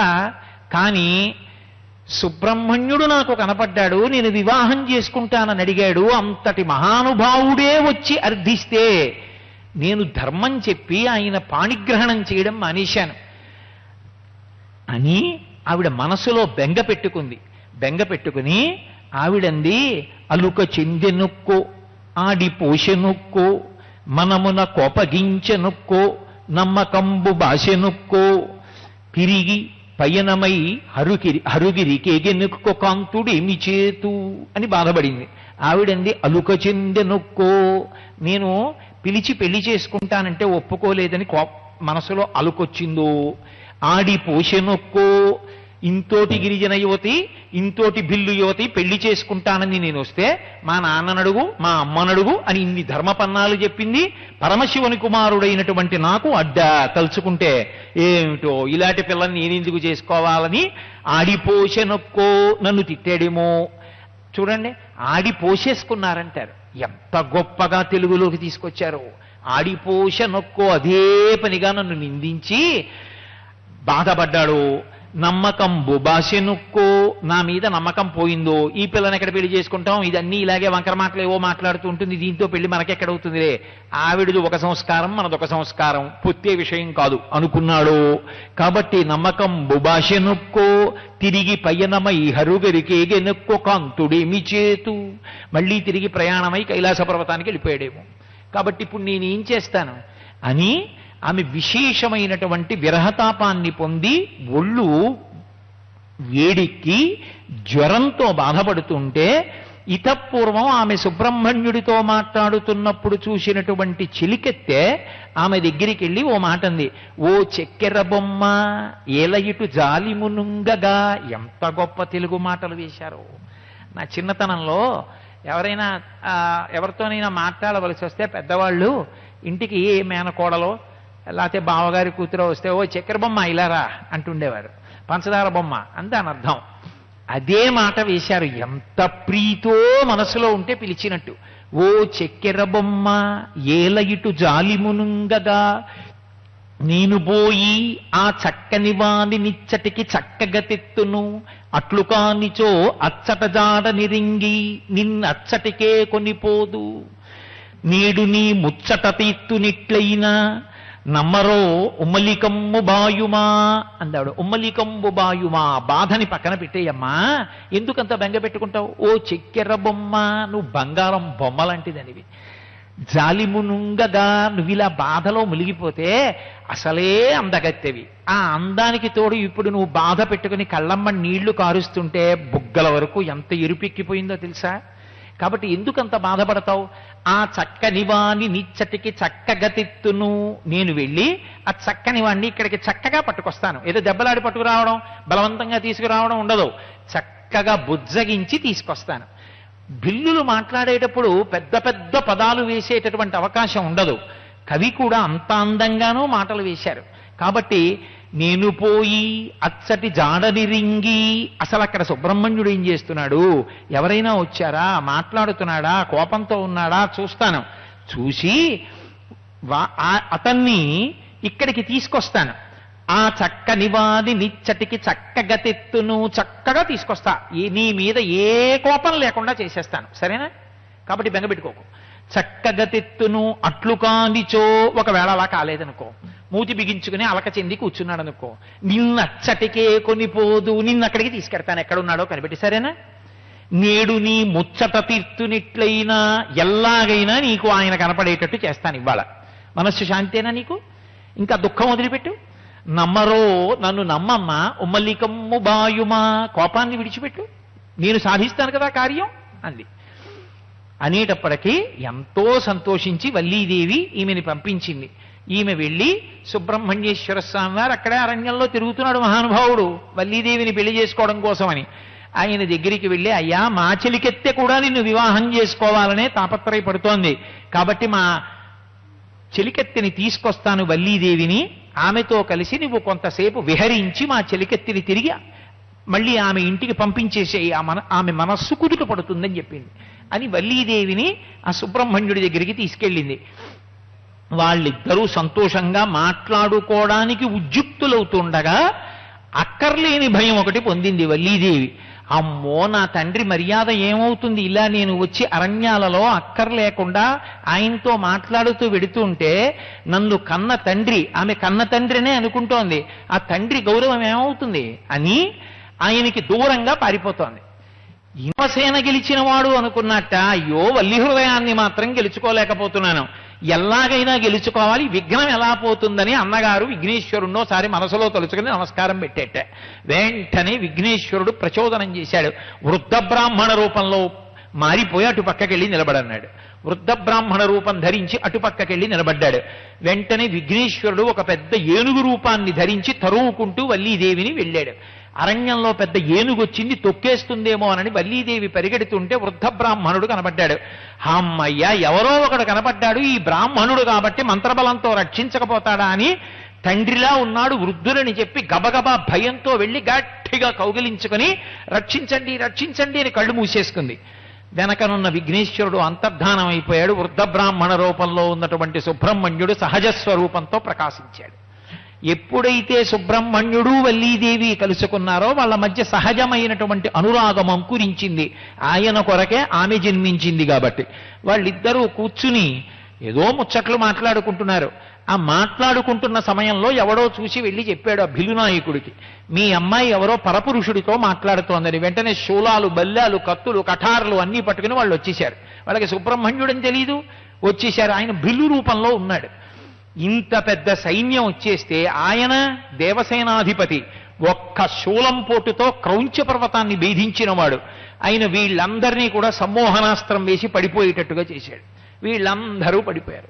పడిపోయిన తరువాత ఒక యామంబునకా కిరాతకులు దర్పోద్రేకంబునంతక్కి పరమోత్సాహంబునన్ వీడి గీగాలుచున్ బొరలుచున్ తూగాడుచున్ లేచుచున్, వీళ్ళందరూ కూడా అప్పటి వరకు ఉన్నటువంటి ఉద్రేకాన్నంతటినీ పోగొట్టుకుని దొరలుచున్, మెల్లిగా భూమి మీద పడిపోయిన వాళ్ళు అటు ఇటు దొల్లి నీల్గుచున్, ఏదో మెల్లిగా నీలుగుతూ పైకి లేచి తూగాడుచున్, ఊగిపోతూ తూగాడుచున్ నీల్గుచున్, వీళ్ళందరూ కూడా ఆయన దగ్గరికి వెళ్ళారు. వెళ్ళేటప్పటికీ తూగాడుచున్ లేచుచున్, వాళ్ళందరూ కూడా అలా ఉన్నటువంటి స్థితిలో ఉన్నటువంటి ఆ భిల్లు సైన్యానికంతటికీ కూడా గుహుడై ఆత్మజ్ఞానం కలిగేటట్టుగా ఒక్కసారి సుబ్రహ్మణ్యేశ్వర స్వామి అనుగ్రహించారు. అనుగ్రహించి సుబ్రహ్మణ్యుడై శూలం పట్టుకుని తేజోరూపంతో నిలబడ్డాడు. ఆయన ఎక్కడ ఉంటే అక్కడ సరస్వతీ కటాక్షం ఉంటుంది అని నేను మీతో మనవి చేశాను కదా.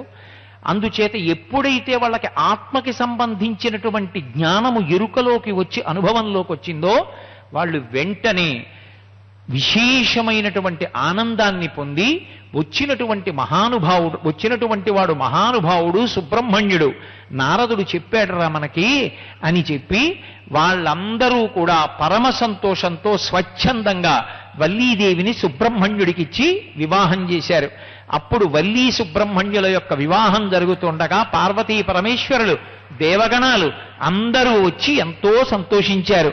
బాహ్యమునందు వల్లీదేవికి భర్త సుబ్రహ్మణ్యుడు, ఆంతరమునందు యోగనిష్టయందు ఉంచుకోవడానికి కారకుడై నిలబెట్టగలిగినటువంటి వాడు సుబ్రహ్మణ్యుడు.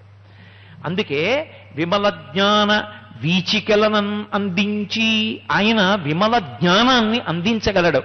యోగనిష్టలో నిలబడేటట్టుగా చేసి కుండలిని కదిపి సహస్రారమునందు చేర్చగలిగినటువంటి ప్రజ్ఞ భాషించేటట్టు చెయ్యగలడు. అంతేకాదు యోగమునందు నిలబడుట అంటే అనేన యుజ్యతే ఇతి యోగ అని పతంజలి భాష్యం. అనేకముగా రకరకాలుగా కనపడుతున్న వస్తువులన్నీ ఇన్ని రకాలు కావు, ఒక్కటే అనేటటువంటి జ్ఞానము కలగాలి అంటే కేవలము సుబ్రహ్మణ్యుని అనుగ్రహము చేత మాత్రమే ఆ యోగ సిద్ధి కలుగుతుంది. అటువంటి యోగ సిద్ధి ఇవ్వగలిగిన వాడు అని చెప్పడమే ఆయన వల్లీదేవికి భర్త అన్న మాటకి అర్థం. ఇది వల్లీదేవి యొక్క కళ్యాణానికి సంబంధించినటువంటి విశేషం. రెండవ కళ్యాణం దేవసేనతో జరిగింది. ఇవి నేను మీతో మనవి చేశాను, బాహ్యమునందు కళ్యాణములుగా ఉంటాయి, ఆంతరమునందు తాత్వికమైనటువంటి విషయాన్ని ఆవిష్కరిస్తాయి. దేవసేనాధిపతి అన్న మాటకు అర్థం ఏమిటంటే దివ్ అంటే కాంతి. దేవతల యొక్క సైన్యం ఎక్కడుంటుంది అంటే బాహ్యంలో ఉంటుంది, ఆంతరమునందు ఇక్కడ ఉంటుంది. మంచి గుణములు ఉంటాయి. మంచి ఎప్పుడూ మనసుకి ప్రబోధం చేస్తుంది, చెడు కూడా మనసుకి ప్రబోధం చేస్తుంది, బుద్ధి నిర్ణయం చేస్తుంది. అందుకే ఎప్పుడైనా ఒక వ్యక్తి మంచివాడిగా నిలబడగలిగాడు అంటే ఆయన అదృష్టం ఎక్కడుంటుంది అంటే ఆయన బుద్ధి దేవతల యొక్క ప్రచోదనానికి వశమవుతుంది. రాక్షస ప్రచోదనానికి బుద్ధి వశమైపోయింది అనుకోండి, తప్పుడు నిర్ణయాలు చేసుకుని తప్పుడు మార్గంలో ప్రయాణం చేసి పతనమైపోతాడు. దేవతల యొక్క ప్రచోదనానికి వశుడయ్యాడనుకోండి, ఎప్పుడూ మంచి పనులే చేస్తాడు. మీరు చూడండి, లోకంలో ఎప్పుడూ చెడే లోపల నుంచి రాదు. నాకు ఇక్కడ బంగారు కడియం కనపడింది అనుకోండి, వెంటనే లోపల నుంచి అబ్బో ఎంత అదృష్టమో, ఇప్పుడే కదూ సుబ్రహ్మణ్యుడి బంగారు కడియాల గురించి చెప్పావు, ఆయనే అనుగ్రహించుంటాడు, తీసి జేబులో వేసుకో అని లోపల నుంచి ఒక ప్రచోదనం వస్తుంది. వెంటనే తప్పు చెయ్యొచ్చా ఇటువంటి పని? నువ్వు ఎన్ని ఉపన్యాసాలు చెప్పావు, ఎందుకు ఇంక ఈ ధర్మపన్నాలు నీకు? అది ఎవరిదో పైకెత్తి చూపించి యజమానులకు ఇచ్చేసేయి. అది నిజాయితీతో కూడిన బుద్ధి. ఎన్ని ఉపన్యాసాలు చెప్పావన్నది గొప్ప కాదు, ధర్మాన్ని ఎంత అనుష్ఠిస్తావన్నది గొప్ప. ధార్మికంగా నిలబడ్డం నేర్చుకో అని లోపల నుంచి ప్రచోదనం వచ్చిందనుకోండి, ఇప్పుడు నిర్ణయం చేసినప్పుడు నా బుద్ధి ఇటు వంగితే రాక్షసుణ్ణి, అటు వంగితే నేను మంచి గుణములతో దేవతా ప్రకాశానికి వశుడైన వాణ్ణి. అందుకే మీరు ఏ పూజ చెయ్యండి దానికి ఫలితం ఒకటే అడుగుతారు, ధియో యోన ప్రచోదయాత్. ఏదో దుర్గాదేవిని ఆరాధన చేశారనుకోండి, తన్నో దుర్గి ప్రచోదయాత్. ఏదో శివలింగానికి అభిషేకం చేశారనుకోండి, తన్న రుద్ర ప్రచోదయాత్, రుద్రుడు మమ్ము ప్రచోదనము చేయుగాక. ఓ అగ్ని ఆరాధన చేశారనుకోండి, తన్న అగ్ని ప్రచోదయాత్, అగ్ని మమ్ము ప్రచోదనము చేయుగాక, బుద్ధులను ప్రచోదనము చేయుగాక. అసలు లోకానికి మంచి మార్గాన్ని చెప్పి వేదశాస్త్ర పురాణములను చదువుకుని తాను 10 మందికి మంచి మాటలు చెప్పవలసినటువంటి యజ్ఞోపవీతం వేసుకునే అధికారంలో ఉండి 3 పూట్ల సంధ్యావందనం చేసుకునేటటువంటి వాడిగా పుట్టినటువంటి వాడు తప్పకుండా ఈ విషయాన్ని రోజు అనేక మార్లు అడగాలి. అందుకే 3 మాటలు గాయత్రీ మంత్రం చేస్తూ చివర ప్రచోదయాత్ ప్రచోదయాత్ ప్రచోదయాత్. వాడు బాగుంటే కదా మిగిలిన వాళ్ళు బాగుండడం. బ్రాహ్మణోస్య ముఖమాసీత్ బాహూరాజన్యకృత ఊరు తదస్య యద్వైశ్య పద్భ్యాగం సూత్రో అజాయత. పాదాల తప్పే ఉంది. నువ్వు వెళ్ళి సత్యసాయి నిగమాగమానికి వెళ్ళవే అని ఇది చెప్తే అక్కడికి వెడుతుంది. ఇది ఎందుకు వచ్చిన గొడవ, ఏదో చెప్పి ఇవాళ ఇక్కడికి వద్దులే ఏదో ఇంకో చోటుకు పోదాం ఉందనుకోండి, ఈ పాదాలు అక్కడికి పోతాయి. వాటి తప్పే ఉంది? పైన చెప్పిన దాన్ని బట్టి మిగిలిన శరీరం అంతా నడుస్తుంది. ఇది బాగుంటే ఇవన్నీ బాగుంటాయి. బ్రాహ్మణోస్య ముఖమాసీత్, సమాజాన్ని నడిపించవలసినటువంటి కర్తవ్యం బ్రాహ్మణుడిది. తాను శాస్త్రం చదువుకొని ధర్మ మార్గంలో నడపాలి సమాజాన్ని. అందుచేతనే బ్రాహ్మణుడు 3 పూట్ల సంధ్యావందనం చేసి గాయత్రి చేసి అన్ని మాటలు ధియో యోన ప్రచోదయాత్ ప్రచోదయాత్ ప్రచోదయాత్, నా బుద్ధులను ప్రేరేపించుగాక ప్రేరేపించుగాక ప్రేరేపించుగాక అని అడగవలసినటువంటి అవసరం ఉంటుంది. కాబట్టి బుద్ధి ఎటు ప్రచోదనమైందో అటువైపుకి మనిషి అడుగు వేస్తాడు. ఆ అడుగు వేసినది ఒక్కొక్కసారి కొన్ని కోట్ల జన్మలు కిందకెళ్ళిపోవలసినటువంటి అవసరానికి కారణం కావచ్చు. ఒక్కొక్క చోట శాస్త్ర విరుద్ధమైన కర్మ, భయంకరమైన కర్మ ఏదైనా చేశాడనుకోండి, పంచమహాపాతకాలు లాంటివి, కొన్ని కోట్ల జన్మలు మళ్ళీ తిరియక్కుగా వెళ్ళిపోతాడు. చేసింది ఒక్కసారే, కానీ కోట్ల జన్మలు వెళ్ళిపోతాడు. వల చేత పట్టబడి, ఉచ్చుల చేత పట్టబడి, శూలముల చేత పొడవబడి, కర్రలతో కొట్టబడి, కత్తుల చేత నరకబడి బలవంతమైనటువంటి మరణానికి గురవుతాడు. ఈ చేసిన పాపం 5 నిమిషాలు, కట్టి కుడిపింది కోట్ల జన్మలు. అలా తప్పుటడుగు పడకుండా ఉండాలంటే ధియోయోన ప్రచోదయాత్. కారాగారాల్లో ఉన్న వాళ్ళందరూ చెడ్డవాళ్ళని మీరు అనుకోకండి. వాడి జీవితంలో ఎప్పుడో ఒకప్పుడు ఉద్రేకంతో రాక్షసాంశలు లోపల నుంచి ప్రచోదనం చేసినప్పుడు బుద్ధి అంగీకరించి తప్పటడుగు పడింది. యావజ్జీవితం నుంచి కంఠానికి తాడు వరకు కారాగారంలో పడిపోయాడు. వేరొకడికి దేవతల యొక్క ప్రచోదనానికే నిలబడ్డాడు. అందుకే వాడు పూజనీయుడై తరతరాల చేత చెప్పుకోవలసిన వాడు అయ్యాడు. అందుకే మనం పూజ చేస్తే అడిగే ప్రథమ ఫలితం ఇదే అడుగుతాం, ధియోయోన ప్రచోదయాత్, నా బుద్ధి ప్రేరేపింపబడుగాక. ఆ బుద్ధులను మంచి వైపుకి ప్రచోదనం చేసేటటువంటి దేవతాశక్తులు ఇక్కడే ఉంటాయి. ఆ దేవతాశక్తులకు అధినాయకుడే సుబ్రహ్మణ్యుడు. అందుకే పిల్లల దగ్గర నుంచి పెద్దల వరకు అందరూ సుబ్రహ్మణ్యారాధన చేసి తీరాలి.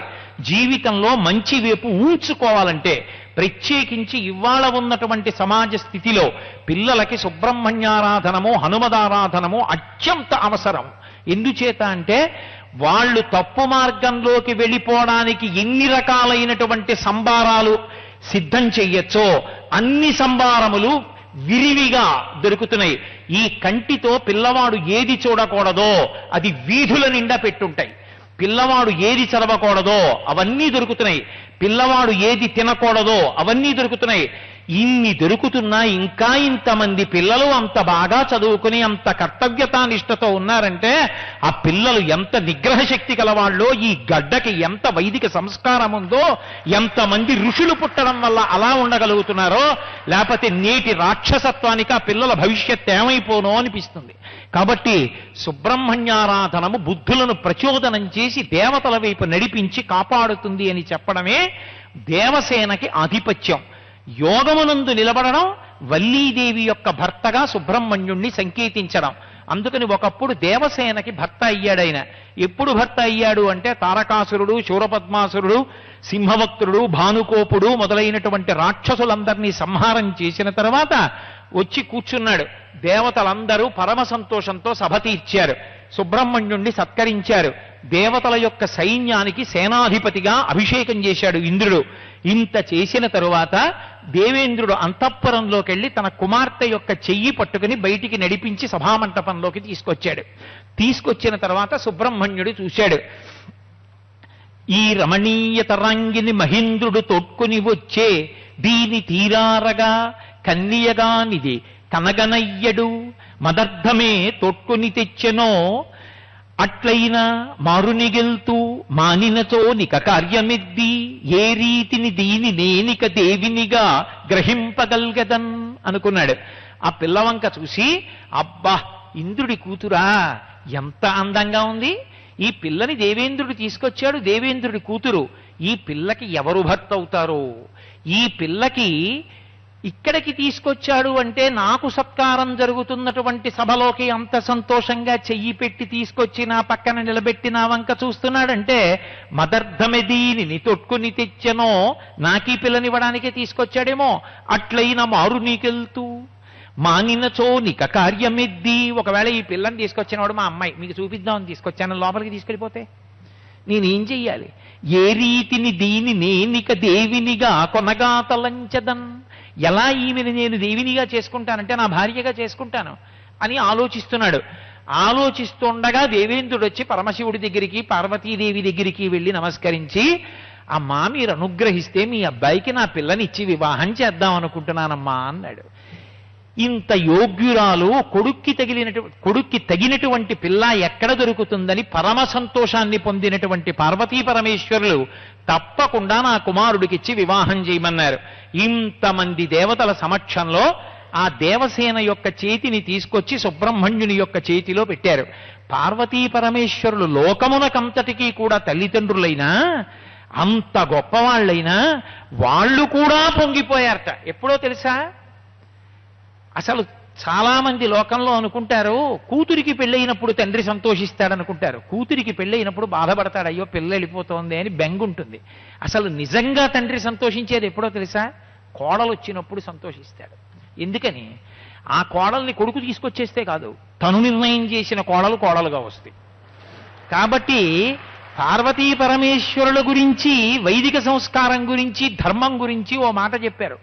కొమరునకు తగిన గేహిని రమణీయతరాంగి దేవరాజతనయ ఇట్లమరుటకని అగజాశివు లభితానందంబునంది రాత్మలయందున్. ఏ తండ్రి అయినా ఎప్పుడు అమితానందాన్ని పొందుతాడో, జీవితంలో పరమ సంతోషాన్ని ఎప్పుడు పొందుతాడో ఆవిష్కరించారు.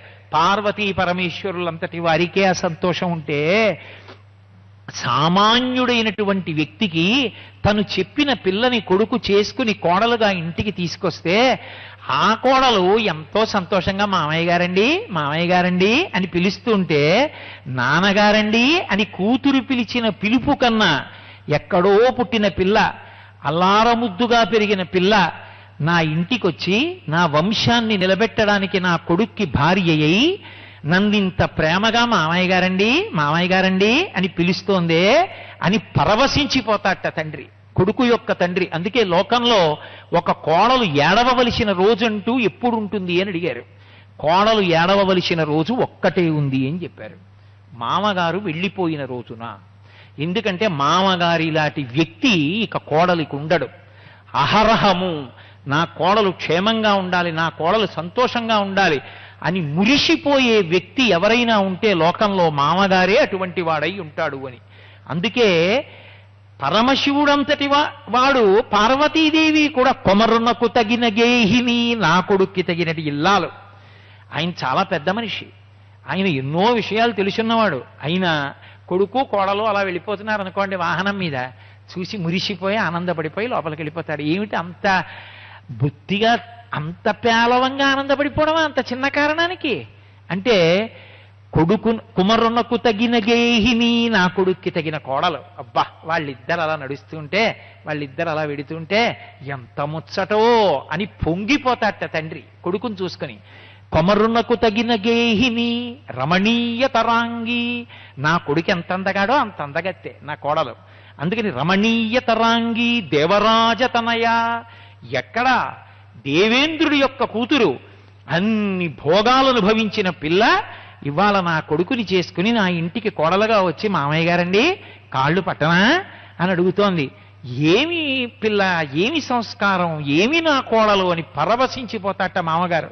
అందుకని రమణీయతరాంగి దేవరాజతనయ ఇట్లమరుటకని అగజాశివు లభితానందంబునంది రాత్మలయందున్. పార్వతీ పరమేశ్వరులు ఇద్దరు పరవశించిపోయారు. కొడుకు తన కడుపున పుట్టినవాడే, వాణ్ణి చూసి మురిసిపోరు. ఎంత సంతోషమే ఆ కోడలు నిజంగా. మామయ్య గారండి పలహారం తింటారా, మామయ్య గారండి వెళ్ళొస్తాను, మామయ్య గారండి కాళ్ళు పట్టనా. ఏమి పిల్లే, పుట్టాక అందరికీ అన్నీ తెలిసి ఉంటాయా? చెప్తే వింటుంది చాలే. ఎంత సంతోషపడిపోతాడో. అవునండి, చాలు, మన జన్మలు ఒబ్బిడైపోయినట్టే, ఇంకా మనకేం బెంగలేదు, మన జీవితాలు వెళ్ళిపోయినట్టే క్షేమంగా. ఎంత మురిసిపోతుందో ఆయన ఇల్లాలు. ఆ దంపతుల శాంతికి కారణం ఆ కోడలు. అందుకే ఆ మామగారు ఎంత గొప్పవాడైనా ఆయన చచ్చిపోతే తద్దినం పెట్టాలన్నా కోడలు దీపం పెడితేనే. ఆ అత్తమామలకి కోడలికి ఉండేటటువంటి అనుబంధం అంత గొప్పది. పార్వతీ పరమేశ్వరులంతటి వాళ్ళు కోడల్ని చూసుకుని మురిసిపోతే, నాలాంటి సామాన్యుడు మురిసిపోతే ఇంకా పెద్ద విశేషం ఏముంటుందండి లోకంలో? కాబట్టి కోడల్ని చూసుకుని అంత మురిసిపోయారట. 3,000,000 దేవతలు వచ్చారు, అక్షతలు వేశారు, దేవసేన యొక్క భర్త అయ్యాడు. ఎక్కడ దేవసేనని వివాహం చేసుకున్నాడు అన్న విషయంలో క్షేత్రాలకి సంబంధించి భిన్నమైనటువంటి కథలున్నాయి. కానీ సాధికారికంగా మనకి కనపడేది మాత్రం కుక్షి క్షేత్రంలో చేసుకున్నాడు అని. కుక్కి అంటారు. కుక్కి కాదు, కుక్షి. కుక్షి అంటే గుహ అని ఒక అర్థం. ఒకానొకప్పుడు వాసుకి ఆ మందర పర్వతానికి తాడుగా చుట్టుకుని క్షీరసాగర మథనానికి ఉపయోగపడినటువంటి వాడు, పరమశివుని యందు అపారమైనటువంటి భక్తి తత్పరత కలిగినటువంటి వాడు వాసుకి పరమేశ్వరుడి గురించి తపస్సు చేశాడు. పరమేశ్వరుడు ప్రత్యక్షం అయ్యాడు. ప్రత్యక్షమైతే ఆయన పాదముల మీద పడి స్తోత్రం చేశాడు. నువ్వు ఎంతటి భక్తులవో నాకు తెలుసు, ఇంత నా గురించి తపించాలా? అందుకే నీకొక విశేషమైనటువంటి స్థానాన్ని కల్పిస్తున్నాను. భారతదేశం కర్మభూమి. దక్షిణ దిక్కుగా వెళ్ళి అదిగో ఆ కుక్షి అనబడేటటువంటి గుహ ఒకటి ఉంది. ఆ గుహలో మూలస్థానమైనటువంటి ప్రదేశం ఉన్నది. అక్కడికి వెళ్ళి కూర్చో, నా కొడుకు వస్తాడు.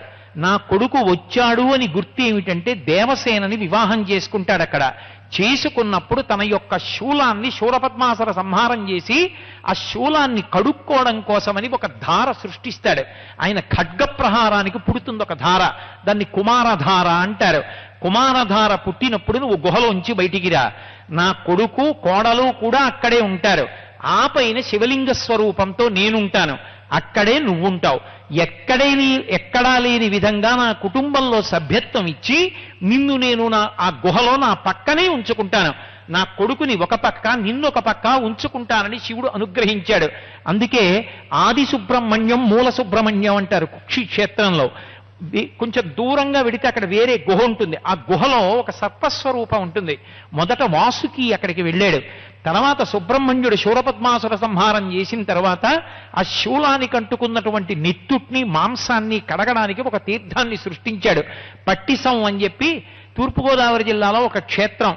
అక్కడ వీరభద్రుడు దక్షయజ్ఞ ధ్వంసం చేసిన తర్వాత రక్తమాంసములు అంటుకున్నటువంటి తన పెద్ద ఖడ్గాన్ని తీసుకెళ్లి కడుక్కున్నాడు.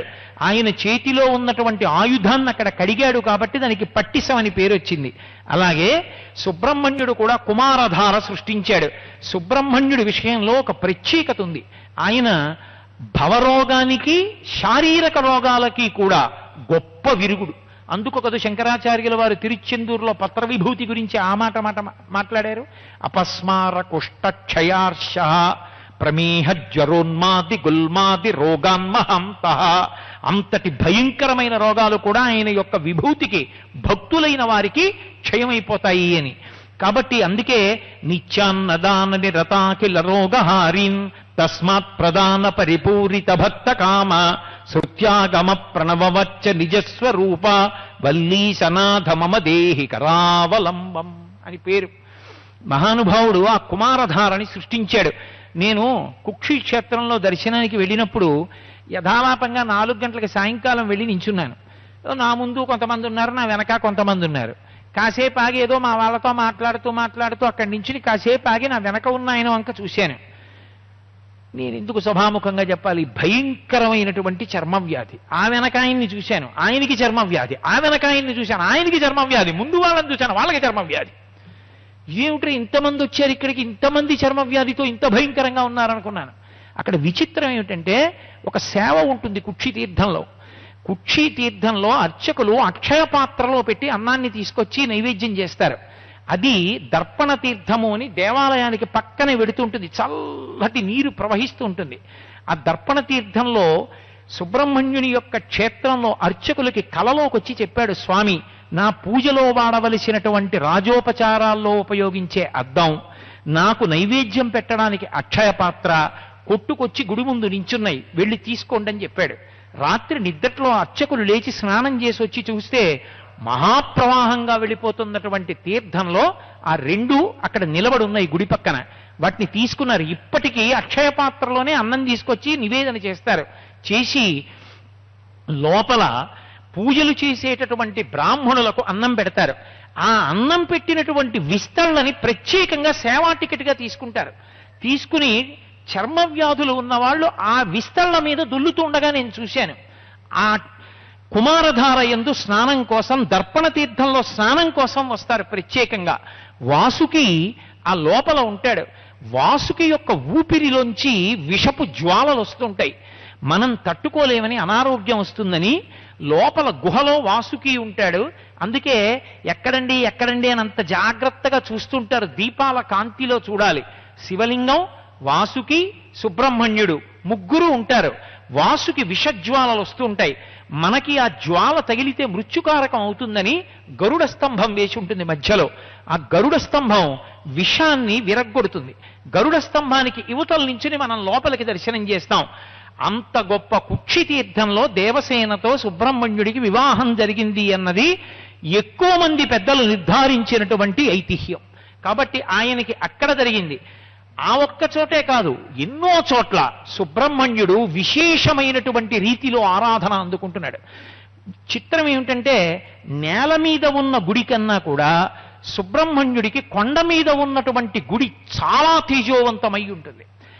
అది ఆయన యొక్క తత్వమునందు ప్రకాశించేటటువంటి లక్షణం. అందుకే సుబ్రహ్మణ్యుడి దేవస్థానాలన్నీ కొండల మీద ఉంటాయి సాధారణంగా. ఇక్కడ ఈ భాగ్యనగరంలో ఇంతమంది జనుల మధ్యలో సుబ్రహ్మణ్య ప్రతిష్టకు ఒక కొండ ఎక్కడ దొరుకుతుంది? అసలు కొండ దొరికే అవకాశం లేదు. ఆశ్చర్యం ఏమంటే, ఇక్కడ ఈ నగరంలో సుబ్రహ్మణ్య ప్రతిష్ఠ జరగాలని, సుబ్రహ్మణ్య ఆరాధన జరగాలని ఒకానొకప్పుడు కంచికామకోటి పీఠాధిపత్యం వహించినటువంటి మహాపురుషుడు, ప్రాతస్మరణీయులు చంద్రశేఖరేంద్ర సరస్వతి మహాస్వామి వారు సంకల్పం చేశారు.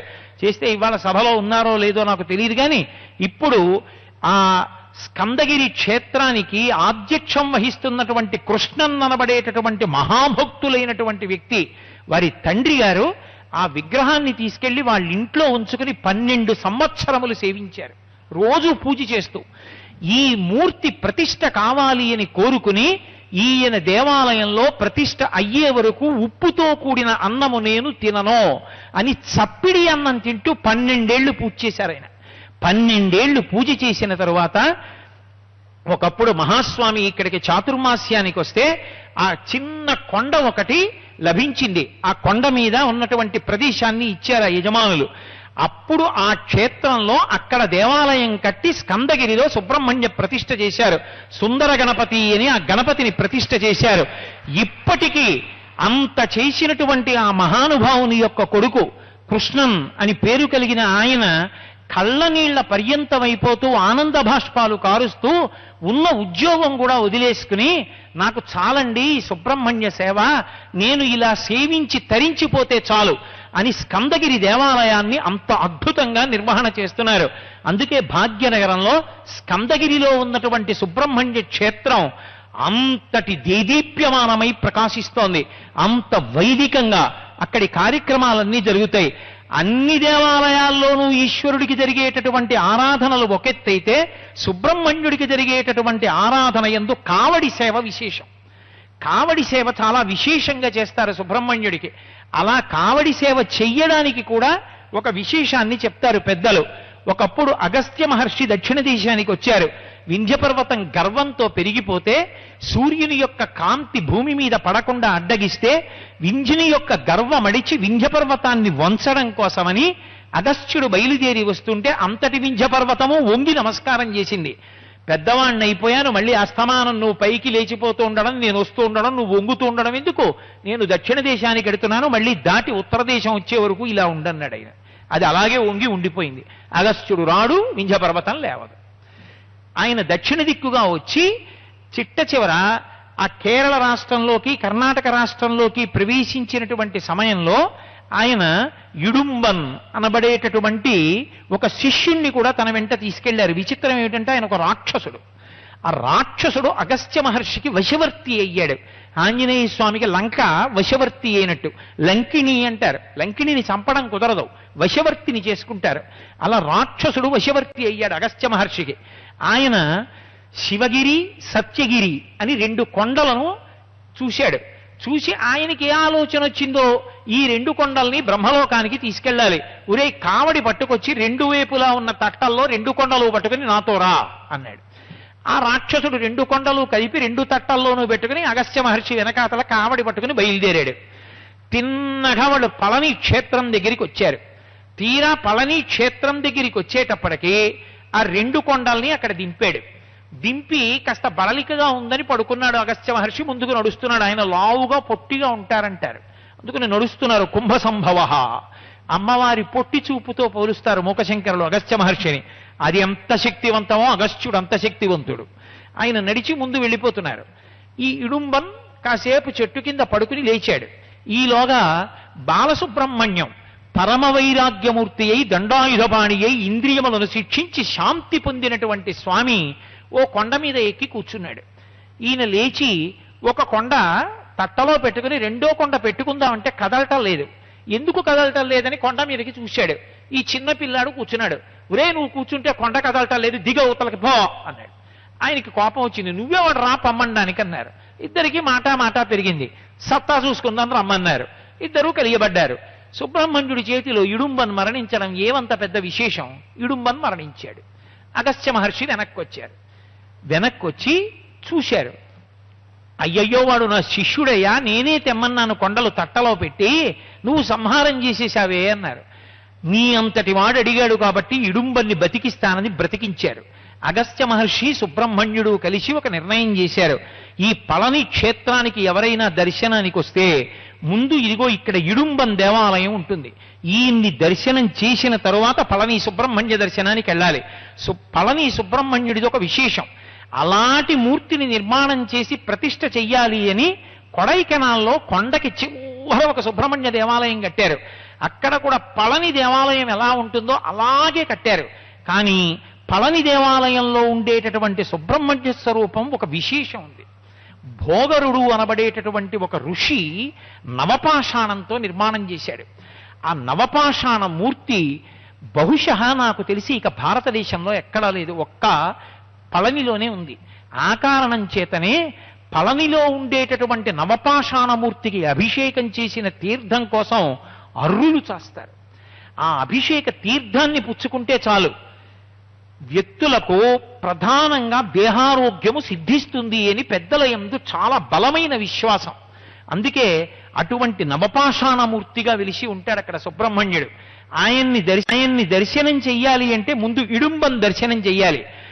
ఇడుంబన్ కావడి పట్టుకుని వెడుతుండగా అగస్త్యుడి యొక్క ఆజ్ఞ మేరకు సుబ్రహ్మణ్యుడు సమ్మరించి అనుగ్రహించి మళ్ళీ అక్కడ ఉండడానికి చోటిచ్చాడు కనుక ఇడుంబన్ ఏ సేవ చేస్తుండగా సుబ్రహ్మణ్యుడి అనుగ్రహానికి గురయ్యాడో అదే సేవ ద్రవిడ దేశం అంతా భక్తులు చేస్తారు. స్కందగిరిలో కూడా ఇదే సేవ నిర్వహిస్తూ ఉంటారు. కావడి సేవ అని సుబ్రహ్మణ్యుడి అభిషేకం చెయ్యడానికి కావలసినటువంటి సంభారములు ఏ ఉంటాయో, ప్రధానంగా పంచామృతాలైనటువంటి ఆవు పాలు, పెరుగు, తేనె, నెయ్యి, పంచదార, విభూతి మొదలైనవి కావడిలో పెట్టుకుని ఆ కావడిని మోస్తూ, ఇక్కడ తక్కువ, నేను చిత్తూరులో ఉపన్యాసాలు చెప్పడానికి వెళ్ళి ఆ కావడి ఉత్సవాలు చూడడం కోసమని కారు వేసుకుని వెడుతుండేవాడిని. వెళ్ళినప్పుడు అక్కడ చూసి ఆశ్చర్యపోయాను. అప్పుడే ఆ చిత్తూరులో ఉన్న వాళ్ళని మేము కూడా కావడి సేవ చెయ్యాలని ఉంది. కాకినాడ అయ్యప్ప స్వామి దేవస్థానం సుబ్రహ్మణ్య షష్ఠికి ఈ కావళ్ళు ఎలా చేస్తారంటే వాళ్లే మాకు దగ్గరుండి 500 కావళ్ళు చేయించి ఇచ్చారు. ఇప్పటికీ సుబ్రహ్మణ్య షష్ఠికి కాకినాడలో 500 కావళ్లతో కావడి సేవ చేస్తుంటాం మేము. కాబట్టి ఆ కావళ్ళు పట్టుకుని పిల్లలు లేని వాళ్ళు సుబ్రహ్మణ్యానుగ్రహంతో పిల్లలు పుడితే ఆ పిల్లల్ని కూడా కావళ్ళలో పడుకోబెట్టుకుని కొన్ని మైళ్ళ దూరం ప్రయాణం చేస్తూ వెళ్ళిపోతూ ఉంటారు. వాళ్ళకి అన్నం పెట్టడానికి పక్కనున్న పొలాల్లో వంటలు చేసి తీసుకొచ్చి అన్నం పెడుతుంటారు. అంత గొప్పగా ఆడికృత్తిక మొదలైనటువంటి వాటికి ఆదికృత్తిక అనవలసి ఉంటుంది. మనం మొదలైనటువంటి సందర్భాల్లో సుబ్రహ్మణ్య షష్ఠిలో, స్కంద షష్ఠిలో ఈ కావడి ఉత్సవాన్ని మహోజ్వలంగా నిర్వహిస్తూ ఉంటారు. ఆయనకి కావడి సేవ అత్యంత ప్రధానం. మళ్ళీ కావడి సేవ అంత బాగా జరిగేటటువంటి దేవాలయం నాకు తెలిసి ఆంధ్రదేశం మొత్తం మీద ఒక్క భాగ్యనగరంలోని స్కందగిరి మాత్రమే.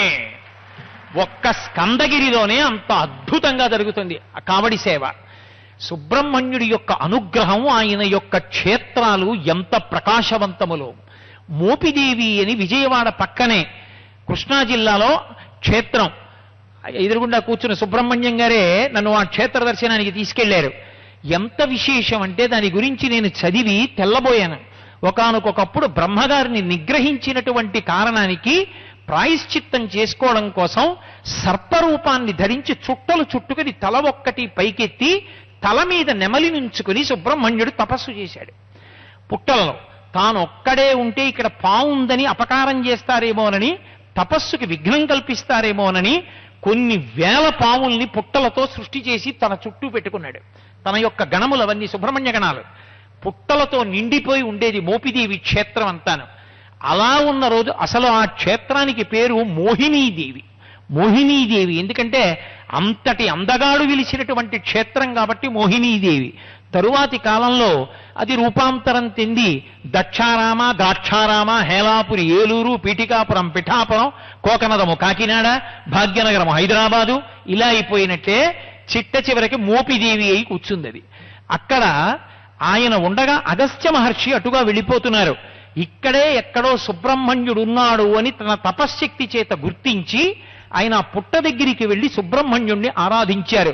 విచిత్రం ఏమిటంటే మోపిదేవి క్షేత్రంలో సుబ్రహ్మణ్యుడు కలలోకి వచ్చి పుట్టలో ఉన్న తనకి ప్రతిష్ఠ చెయ్యమని అడిగింది ఒక కుమ్మరి అయినటువంటి పర్వతాలు అనబడే వ్యక్తిని. ఆ పర్వతాలు అనబడేటటువంటి వ్యక్తి మోపిదేవి క్షేత్రంలో పుట్టలో ఉన్నటువంటి సుబ్రహ్మణ్య స్వరూపాన్ని పైకి తీసి ప్రతిష్ఠ చేశారు. ఇప్పటికీ పక్కన ఒక పుట్టు ఉంటుంది, అంతరాలయంలో ఒక పుట్టు ఉంటుంది. ఆ పుట్టలోంచే దేవతా సర్పం ఇక్కడికొచ్చి ఆ కలుగులో కూర్చుని అభిషేకం చేసినటువంటి పాలని ఆహారంగా పుచ్చుకుంటుందంటారు. పుచ్చుకుంటుందని అనడమేమి, అక్కడ ఉన్న అర్చకులే నాతో ఒక మాట చెప్పారు. స్వరంలో తేడా వస్తే, వైదికంగా చెప్పవలసిన మంత్రభాగం దోషభూయిష్టం అయితే ఆయనకి అలకొస్తుంది. అలకొస్తే అక్కడే ఉంటుంది కలుగు. ఆ కలుగులోంచి పైకొచ్చి పాక్కుంటూ బయటికి వచ్చి అలకపుట్ట అని ఉంటుంది. ఓ చిన్న తట్టొకటి పెట్టి మారేడు దళాలు వేస్తారు, అందులోకి వెళ్ళి పడుకుంటాడు. అంటే ఆయనకు అలకొచ్చింది, మంత్రం స్వరంతో చెప్పలేదని గుర్తు. అర్చకులందరూ వచ్చి బ్రతిమాలుతారు, స్వామి స్వామి స్వరం తప్పింది నిజమే, రండి లోపలికి, ఈసారి స్వరసహితంగా పూజ చేస్తామని. మళ్ళీ పాకుతూ వెళ్ళి కలుగులో కూర్చుంటాడు. కూర్చున్న తర్వాత మళ్ళీ స్వరసహితంగా పూజ చేస్తారు. అంత ప్రత్యక్షమైనటువంటి నిదర్శనం బిక్కవోలు క్షేత్రం. అక్కడ అంతే పరమాద్భుతమైనటువంటి దేవాలయం. కనీ విని ఎరుగనటువంటి శివలింగాలు. దేవాలయంలోకెడితే ప్రదక్షిణంగా వెడుతున్నప్పుడు ఎడంచేతి వైపు రాజరాజేశ్వర లింగం ఉంటుంది. ప్రదక్షిణంగా అటువైపుకి వస్తే దేవాలయానికి ఎదురుగుండా నిలబడినప్పుడు కుడి చేతి వైపు చంద్రమౌళీశ్వర లింగం ఉంటుంది.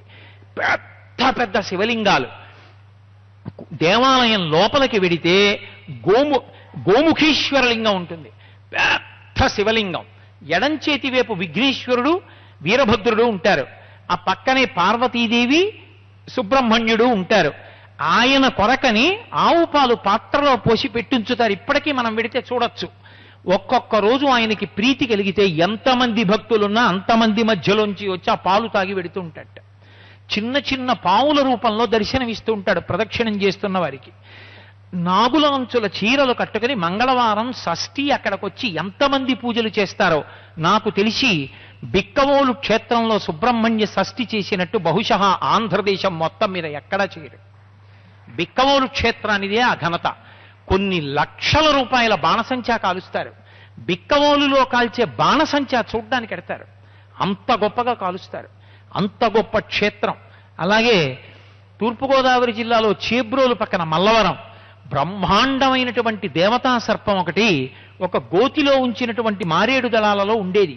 ఒక శివలింగాన్ని ప్రతిష్ఠ చేస్తే ఎదురుగుండా ఉన్నటువంటి సరోవరంలో స్నానం చేసి పాకుతూ అందరి మధ్యలోంచి వచ్చి శివలింగాన్ని చుట్టుకుని పడగ విప్పి నిలబడేది. ఇప్పటికీ ఆలవిల్లి మల్లవరం అంటారు.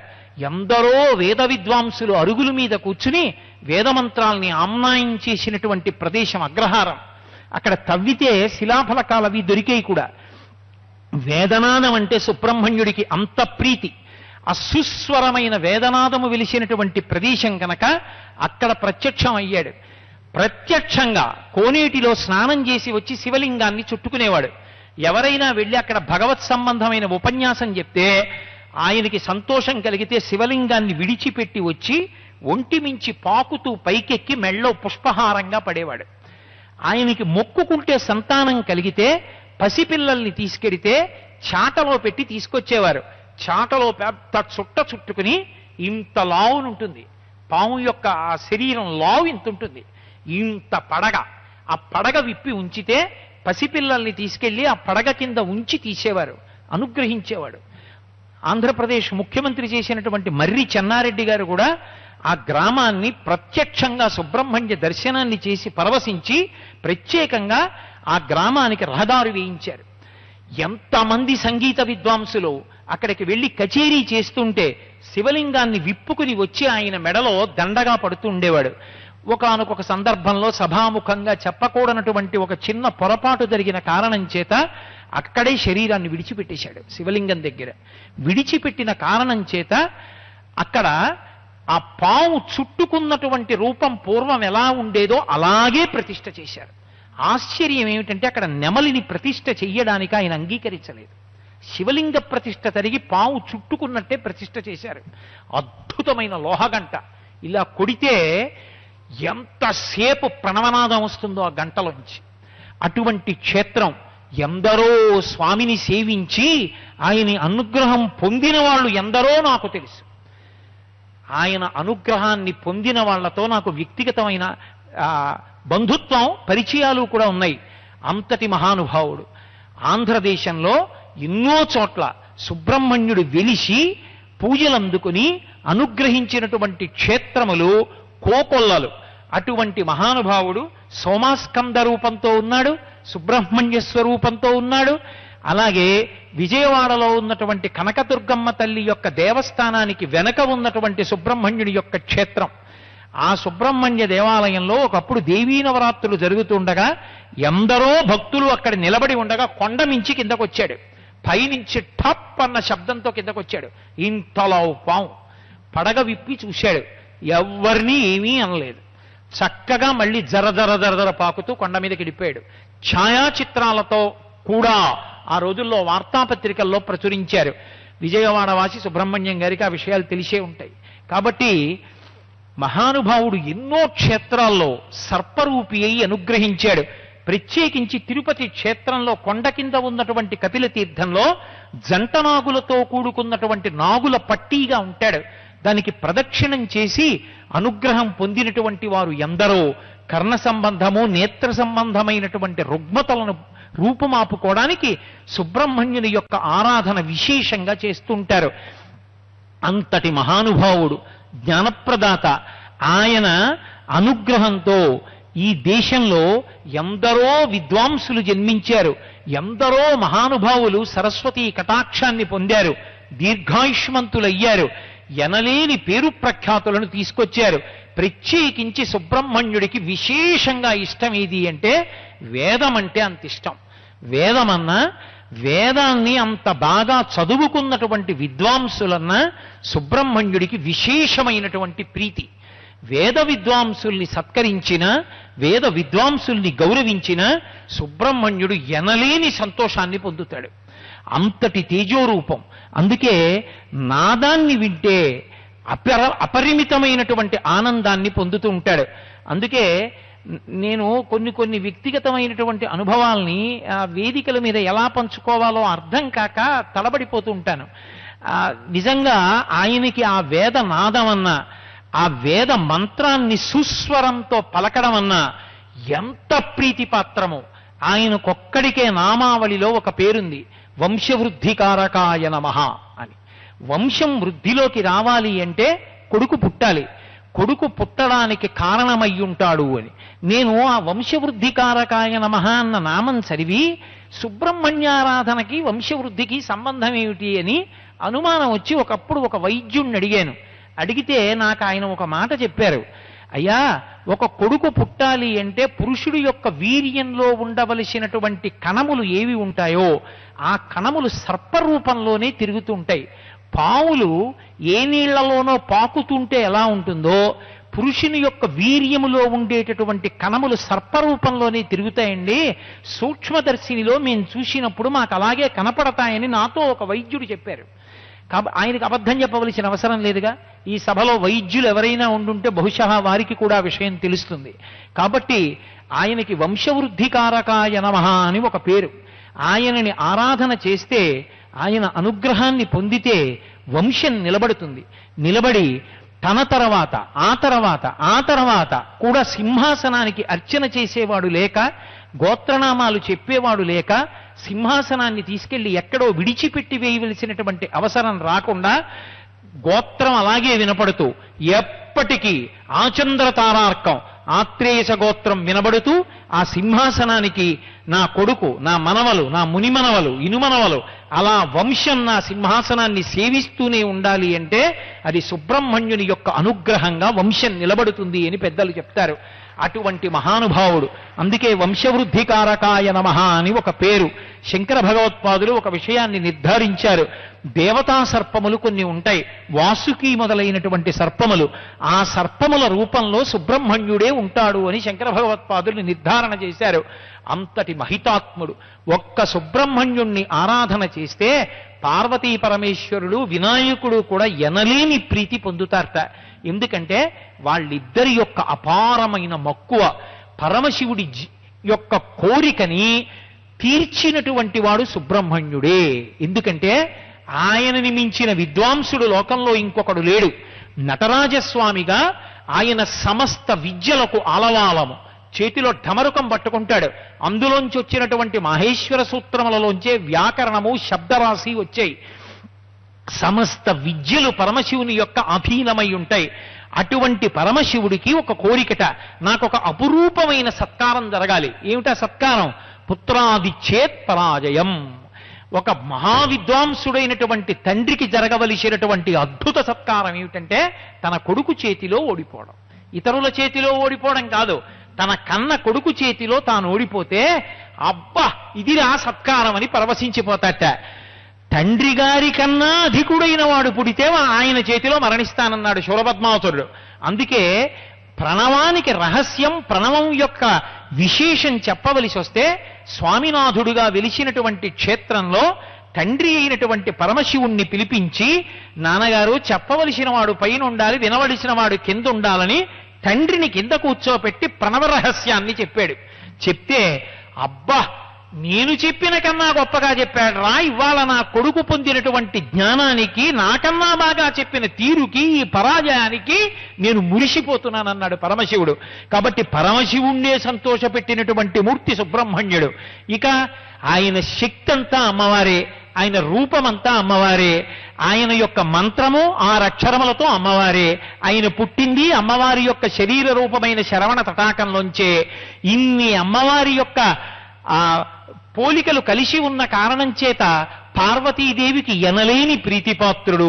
అందుకే ఎప్పుడు పార్వతీ పరమేశ్వరుడు కూర్చునుంటే అమ్మవారి తొడ మీద కూర్చుని ఆడుకుంటుంటాడు.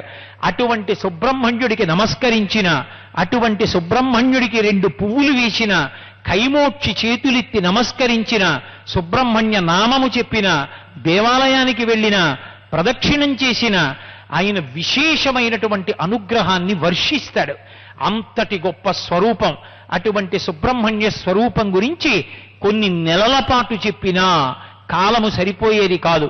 కానీ ఏకశబ్ద సమ్యజ్ఞాత సృష్టప్రయుక్త స్వర్గే లోకే కామదుద్భవతి. ఒక్క మాట పరమభక్తితో చెప్పుకున్నంత మాత్రం చేత దేవతలందరూ సంతోషించి ఊర్ధ్వలోకముల నుండి కామితములను వర్షిస్తారు.